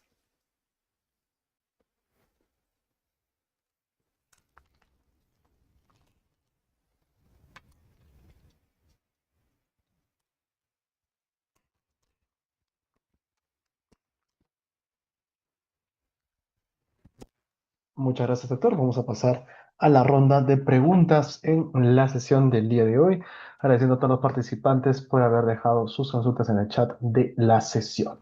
Vamos con la primera pregunta. El doctor Roy Gordón nos dice, doctor, ¿qué pasa cuando el sobreseimiento lo solicita la parte acusada, alegando que las pruebas no es suficiente para sustentar la acusación? Correcto, muchas gracias por la pregunta. Vamos a profundizar un poco más en ese tema. El fiscal acusa, ¿correcto? Estamos en ese supuesto. El fiscal acusa. Nosotros como abogados defensores decimos, oye, creemos que esa acusación no tiene sentido, sino que no vamos a ir por un pedido de sobreseimiento y presentamos un pedido de sobreseimiento. Dentro del pedido de sobreseimiento tenemos dos opciones, que el hecho no sea típico, de repente solo descartamos, sino que nos vamos por el siguiente supuesto, que no existan suficientes elementos de convicción y que ya materialmente no pueda ser probable pues que estos se puedan, ahí en este caso, digamos, agregar. El acuerdo plenario 7/2023 ha sido claro, ha traído consigo un término muy bonito, un estándar, digamos, probatorio propio del Comolo, que es la probabilidad preponderante, ¿correcto? Esto es un nuevo estándar probatorio únicamente que aplican con esta cosa. ¿Y cómo se debe entender? Insisto, es propio el Comolo, lo desarrollan en el acuerdo plenario. Si estamos ante un supuesto, por ejemplo, de probabilidad de dos teorías, de dos hipótesis que están presentadas, la acusatoria y en este caso la desincriminatoria, sobre cuál tenemos que prevalecer. Y utilizando pues esto que es la probabilidad preponderante, tenemos que señalar aquella que en teoría sea más factible. ¿Y eso cómo se determina? A través de los elementos de convicción que pudieran haber. ¿Cuál de ambas teorías tiene mayor sustento? ¿Correcto? Si esta teoría incriminatoria de la fiscalía cuenta con uno o dos elementos que incluso están siendo cuestionados, o si por el contrario, esta teoría o esta solicitud de la defensa tiene más sentido y está siendo respaldada por otros elementos. En ese caso, pues se tiene que primar por aquella que claramente tenga mayor probabilidad, pero no probabilidad en un sentido de matemáticas estadísticos, no, sino en un sentido lógico jurídico. ¿De qué sirve pues llevar un caso que parezca sólido, que sea coherente, pero que no tenga elementos de convicción? ¿Con qué se va a probar a juicio? O sea, a juicio no se va a narrar, a juicio se va a probar todo lo que se dice. Y en este caso la acusación del fiscal puede ser muy bonita, muy incriminatoria, pero si no tiene las pruebas, simplemente se va a quedar en su alegato de apertura, no va a poder probar nada. Y el fiscal, en este caso el juez que vaya a resolver, pues por esta causal de sobreseimiento, aplicando el acuerdo plenario que acabo de mencionar, este estándar probatorio decidirá ir, sí, efectivamente, visto, pero vamos a optar por esta, en teoría, esta solicitud que está realizando la defensa sobre el pedido de sobreseimiento. Muchas gracias por la pregunta. Muchas gracias, doctor, por su respuesta. Pasamos a la siguiente pregunta. El doctor Sulpicio Zapata nos dice, cuando la defensa del imputado presenta sobreseimiento ante la fiscalía a cargo de la investigación, ¿este fiscal tiene que hacer de conocimiento a la otra parte para oponerse al sobreseimiento? ¿En qué plazo sería eso? A ver, ¿puedes repetir la pregunta? No, no me veo muy clara. Sí, doctor. Nos dice, cuando la defensa del imputado presenta sobreseimiento ante la fiscalía a cargo de la investigación, este fiscal tiene que hacer de conocimiento a la otra parte para oponerse al sobreseimiento, ¿o en qué Ah, ok. plazo? Ok, ya entendí. Hay dos cosas, ¿ok? Una situación muy distinta es aquello que se puede actuar dentro de la investigación, los pedidos que puedas hacer, sea alegato, sea lo que estimes pertinente ante el fiscal, que incluso aún estás dentro de la investigación. Y otra cosa muy distinta es que se presente dentro de la etapa intermedia. Acá lo que estamos viendo es aquello que se ha presentado en la etapa intermedia. Y en este caso, pues, el fiscal presenta la acusación ante el juez y es el juez quien corre traslado. Si dentro de la investigación vemos de repente como abogados proactivos, negligentes de lo que hacemos y decimos, mira, sabes que este caso no tiene mayor prognosis, acá hay un sobreseimiento, vamos a requerir al fiscal en este caso.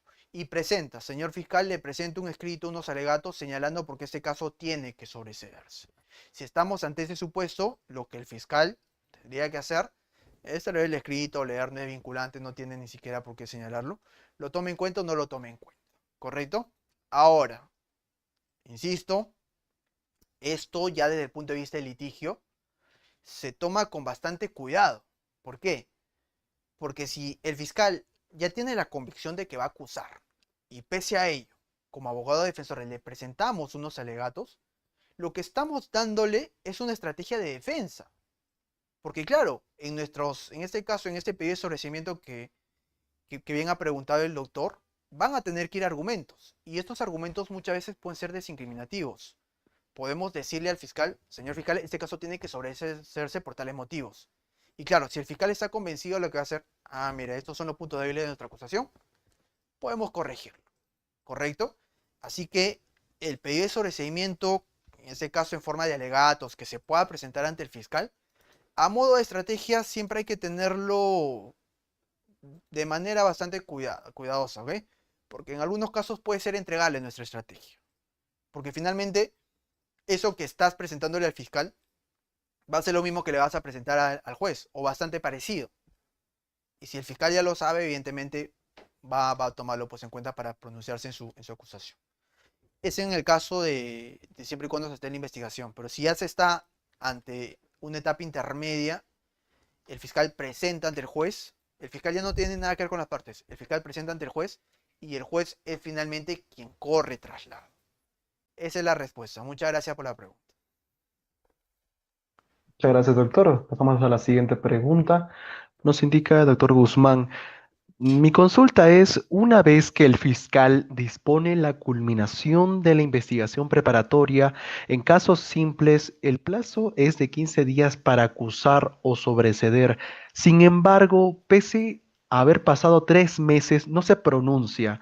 ¿Es conveniente plantear un control de plazo en este caso, doctor, o no? Muy buena pregunta. De hecho, eso es algo que pasa de manera bastante recurrente. Es algo que suele pasar. Termina la investigación, correcto. En teoría el fiscal tiene pues 15 días o 30 días, dependiendo del tipo de caso, para pronunciarse. Y eso no siempre ocurre. Pasa 1, 2, 3, 4 meses, etc. Porque hay que entender también que los casos son complejos y que la carga dentro pues, de las instituciones del Estado no siempre da las facilidades para que se pueda pronunciar dentro del tiempo. Ahora, si ya estamos ante este problema, ¿qué es lo que tenemos que hacer? Lo recomendable es que efectivamente, pues se lleve ante un control de plazo, se inste al juez para que se, a través de su judicatura, ordene al fiscal a que se pronuncie. Pero claro, entre que vayas, se pronuncie, etcétera, ya probablemente hasta el fiscal ya se pueda haber pronunciado, porque, insisto, no es que sea automático, también no es que solicites al juez y el juez lo haga al día siguiente. Lo recomendable siempre es que si se está ante esa situación, presentar primero escritos ante la fiscalía señalando, solicito por favor emita pronunciamiento, de forma de hacerle seguimiento, pero ya, si vemos que de repente el plazo es demasiado, pues optar por las opciones que estamos señalando. Eso sería mi respuesta, muchas gracias. Muchas gracias, doctor. Doctor Henry nos dice, doctor, buenas noches. En el control de acusación, el abogado del agraviado, no constituido en actor civil, ¿puede tener participación en la audiencia? Si no está constituido, puede presentarse de repente para el tema de hoy, pero si no está constituido, no puede presentar su recurso que va a oralizar. La respuesta es no. Si no presenta un recurso, no va a poder oralizar. Muchas gracias, doctor. La siguiente pregunta, bueno, hacemos una especificación. Hay algunos colegas que nos están consultando para participar con el audio. Recuerden que tienen que levantar la mano en la plataforma de Zoom para darles el uso de la palabra. Pasamos a la siguiente pregunta. Doctora Gabriela nos indica, doctor, buenas noches. ¿El juez puede sobreceder de oficio o a pedido de parte? Sí, claro, claro. A pedido de parte sí. No ya vamos a encontrar la diapositiva, pero sí, claro, a pedido de parte evidentemente. Si alguien solicita, puede sobrecederse. Puede hacer un control de sobrecimiento también, por supuesto.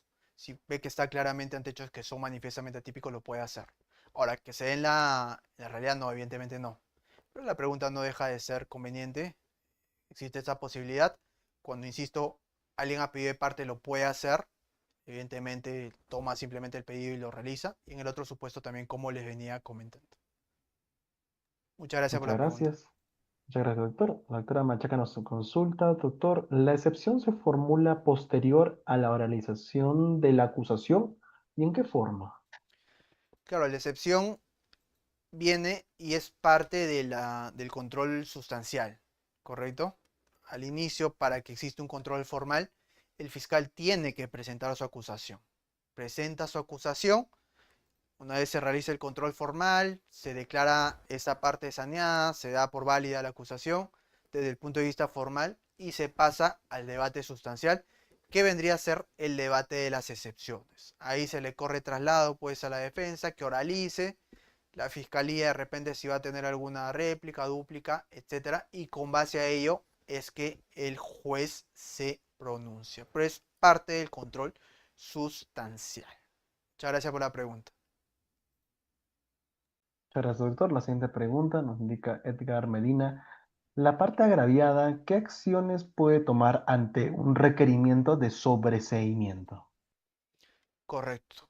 Evidentemente tiene la potestad de poderse oponer a dicho pedido. Si se opone, en este caso, a la solicitud de sobreseimiento del fiscal, esto va a ser materia de debate y finalmente el juez va a ser quien va a decidir si toma ha habido lo que dice la parte, en este caso civil, puede declarar pues fundada su oposición y hace una elevación de actuados a la Fiscalía Superior para que ésta se pronuncie, sea ratificando o sea rectificando la acusación. Si ratifica, no hay nada que hacer, el caso se sobresede, pero si rectifica, se ordena a otro fiscal para que vaya a acusar. Puede oponerse. Si en todo caso la parte civil no está conforme con el sobreseimiento. Muchas gracias por la pregunta.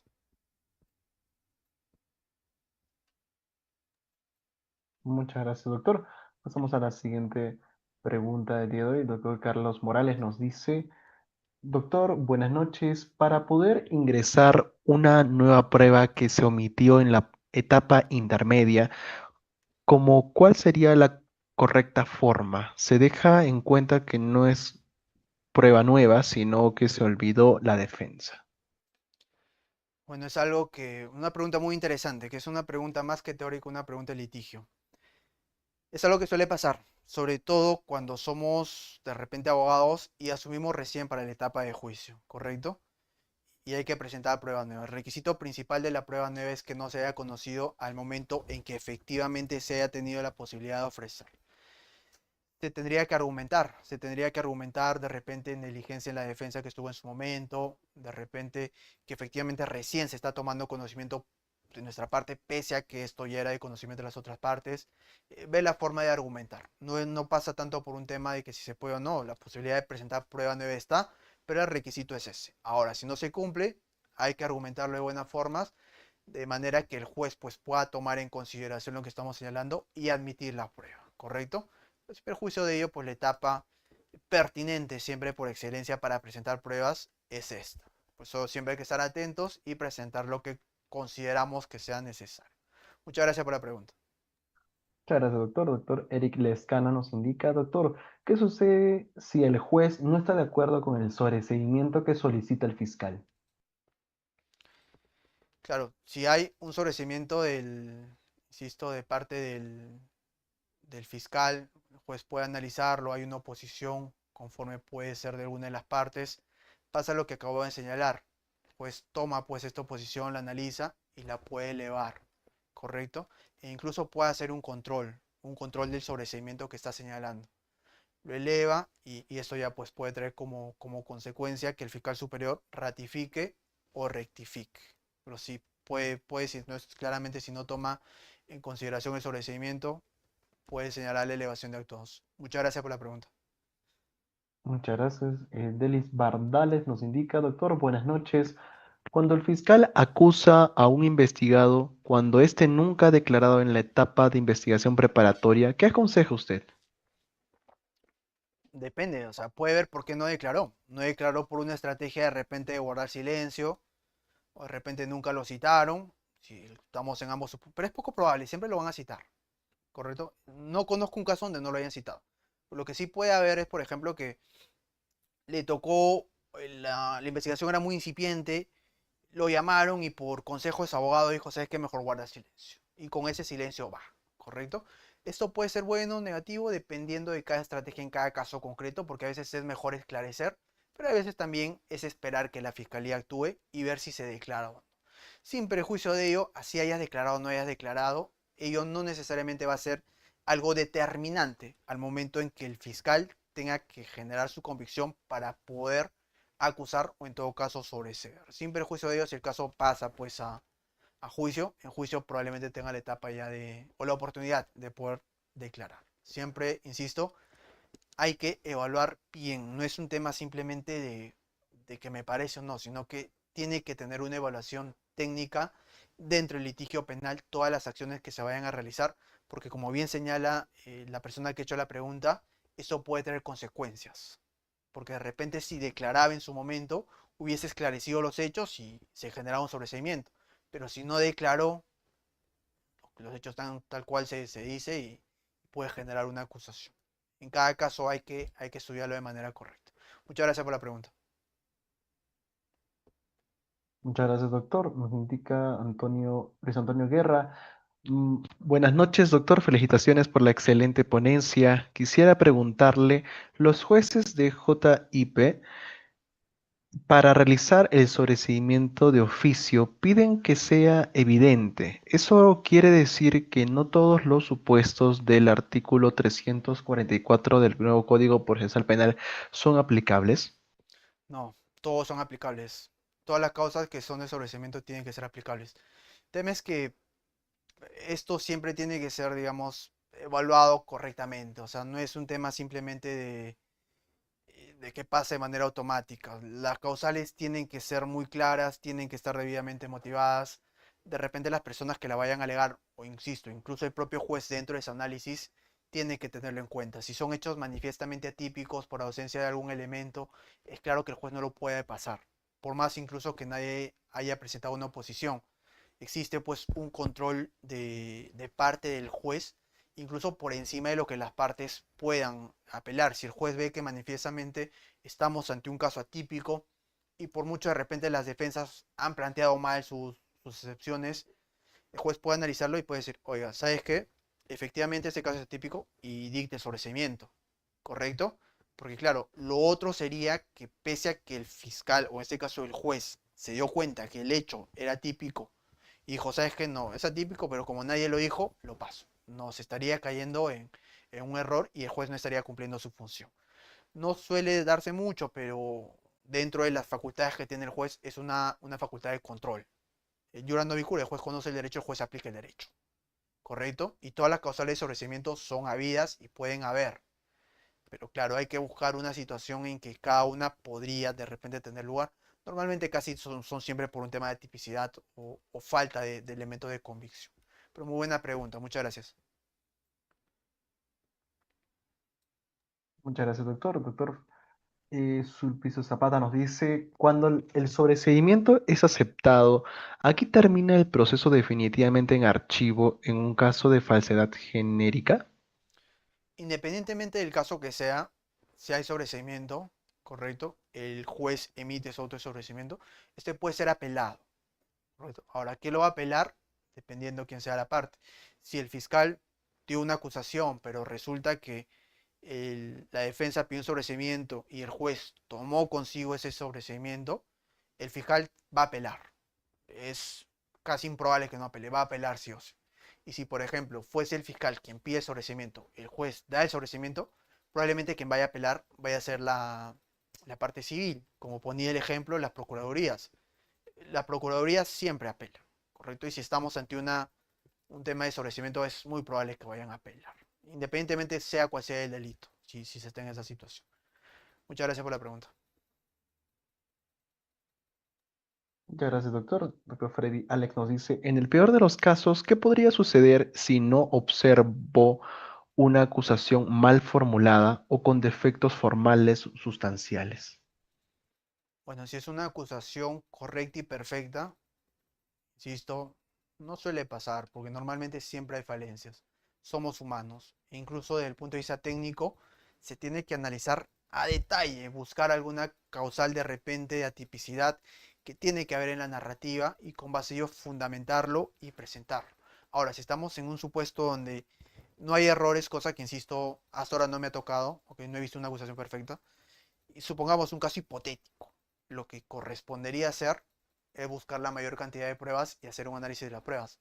Oponerte a las pruebas que sean impertinentes, que consideren no van allá, de repente beneficiar a tu teoría del caso, ya pensando en juicio oral, y ofrecer la mayor cantidad de pruebas. Porque claro, puedes llegar a la conclusión y decir, insisto, no siempre se tiene que llegar, pero en un caso hipotético, mira, esto no lo voy a ganar acá en etapa intermedia, voy construyendo mi teoría del caso para el juicio oral.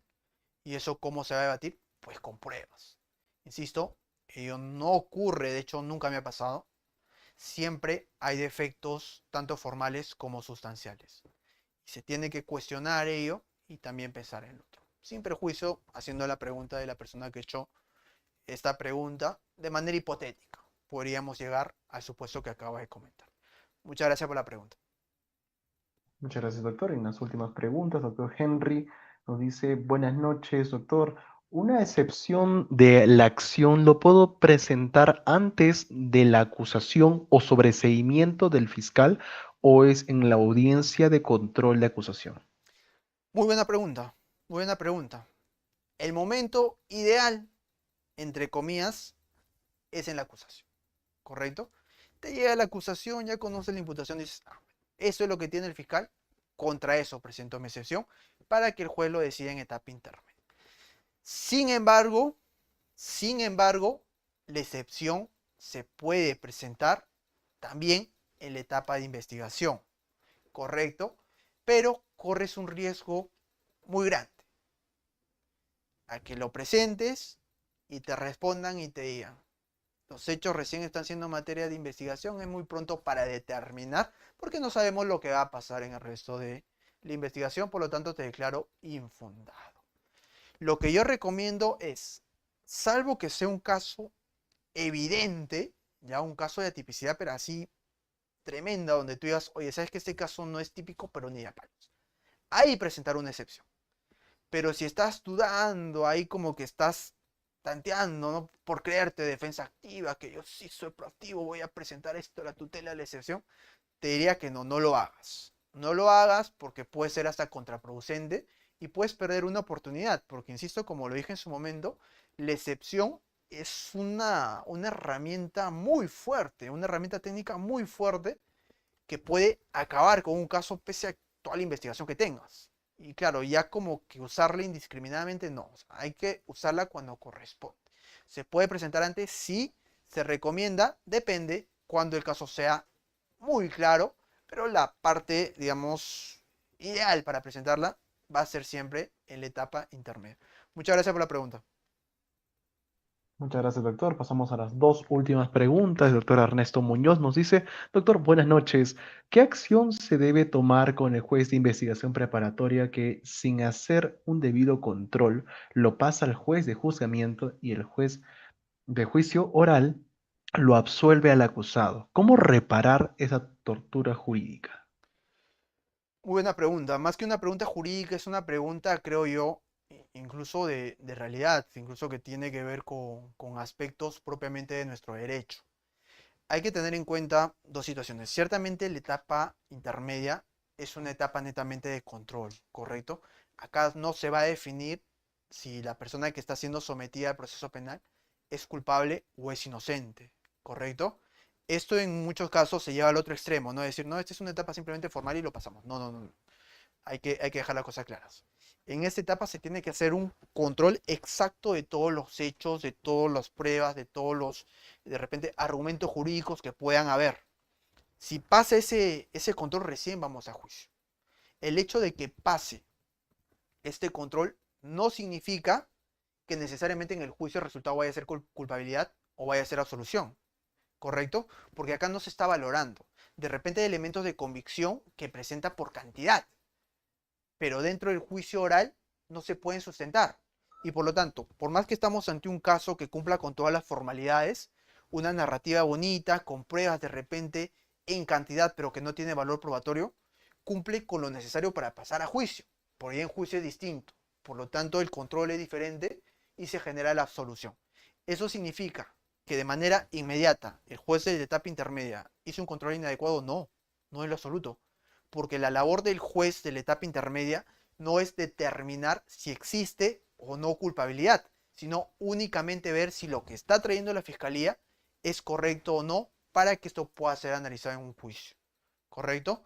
No se analizan las pruebas acá, solo la pertinencia, pero no se le da un valor probatorio. El valor probatorio lo hace en el juicio. Y claro, acá puede estar bien admitida, puede ser pertinente, todo, pero durante el juicio no tiene ninguna validez. En ese caso, no necesariamente. Ahora, si estamos ante un juez que no ha hecho su labor, simplemente lo ha pasado, bueno, se puede hasta quejar incluso, ¿no? Pero considero yo que la etapa estelar es esta. Incluso tenemos también formas de impugnar, porque por ahí de repente, si no estamos de acuerdo con una excepción, con el resultado que ha tenido nuestra excepción, no se ha infundado, puedes apelar. Lo mismo con el autoenjuiciamiento, que ahora también se puede apelar. Así que no es tampoco que estamos ante el juez, no dice, ¿sabes qué, doctor? Usted no tiene la razón. Nos quedamos del brazo cruzado. No. También podemos accionar. ¿Correcto? Muy buena la pregunta, una pregunta más de litigación, pero no deja de ser interesante. Muchas gracias. Muchas gracias, doctor. Pasamos a la última pregunta de la sesión del día de hoy. Aquí nos indica el doctor. Doctor, buenas noches. Si se me notifica la acusación y deduzco excepción, pido sobreseimiento, me opongo a las pruebas ofrecidas por el Ministerio Público, entre otros, ¿el juez de investigación preparatoria está en la obligación de desarrollar cada pedido realizado? Claro, o sea, todo lo que has pedido te tiene que dar respuesta. Ahora, ya más o menos sé hacia dónde va la pregunta. Claro, ¿qué pasa, por ejemplo? Pasamos el control formal y vamos al control sustancial. Pues yo he presentado observaciones formales, excepción, excepción de prescripción, pedido de sobrecimiento, oposición a pruebas, ofrecimiento de pruebas. Pasó la etapa formal, ¿correcto? Pero llega a la etapa de excepción de improcedencia de acción. Llega a esta etapa, me declaran fundada el caso, se termina. Ya no es necesario, pues, que yo alegue mi sobrecimiento, mi excepción de prescripción, mi ofrecimiento de pruebas, mi oposición a pruebas, pues ya no tendría sentido. Termina la etapa intermedia en esta parte, si las partes consideran, en este caso las partes afectadas consideran, pues, que no están de acuerdo, pueden apelar y conforme a lo que ya vaya a resolver el superior jerárquico, se llevará a cabo si se confirma, se sobresee, se llevará nuevamente a la audiencia, etcétera. Una pregunta bastante interesante. Muchas gracias. Muchísimas gracias, doctor. Esas han sido todas las preguntas en la sesión del día de hoy y en esta medida, felicitamos al doctor Ronnie Santillán por esta magnífica sesión denominada acusación y sobreseimiento. Doctor, ha sido un honor haber escuchado esta sesión y haber sido moderador de la misma. Doctor, algunas últimas palabras, por favor, para despedir esta sesión. Muchas gracias a todos los participantes. De hecho, las preguntas, todas en absoluto han sido muy interesantes. Este tema, insisto, es parte del litigio, porque todos los que están litigando, todos los que trabajan en la fiscalía, o sea, en algún momento van a tener que pasar por acá.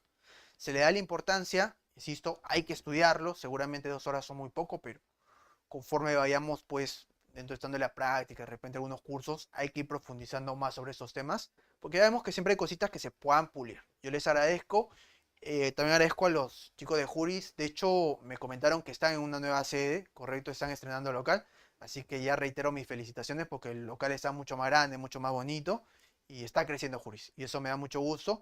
Conmigo será hasta la próxima semana, que también vamos a estar con otros temas. Muchas gracias. Muchísimas gracias, doctor, por estas magníficas palabras. Hasta luego. Muy buenas noches. Asimismo, agradecemos a cada uno de los participantes por esta magnífica sesión, dado que han formulado excelentes preguntas que han dinamizado mucho más esta clase. Muchísimas gracias, estimados participantes, por haber estado tan atentos en esta sesión. Les recordamos que estamos en el diplomado en Derecho Procesal y Penal y Litigación Oral. Las personas que tal vez estén interesados también en esta información adicional, recuerden que pueden escribirnos a nuestro nuevo número de atención al cliente, el número 921-776-061. Es nuestro nuevo número de atención al cliente de Juris.p. Muchas gracias por haber estado en esta sesión, estimados participantes. Recuerden también que los materiales académicos, todos, así como la grabación, va a estar en el aula virtual de Juris.p para que puedan repasar los colegas que estén matriculados en el diplomado. Muchísimas gracias. Hasta luego. Tengan una excelente semana. Hasta luego.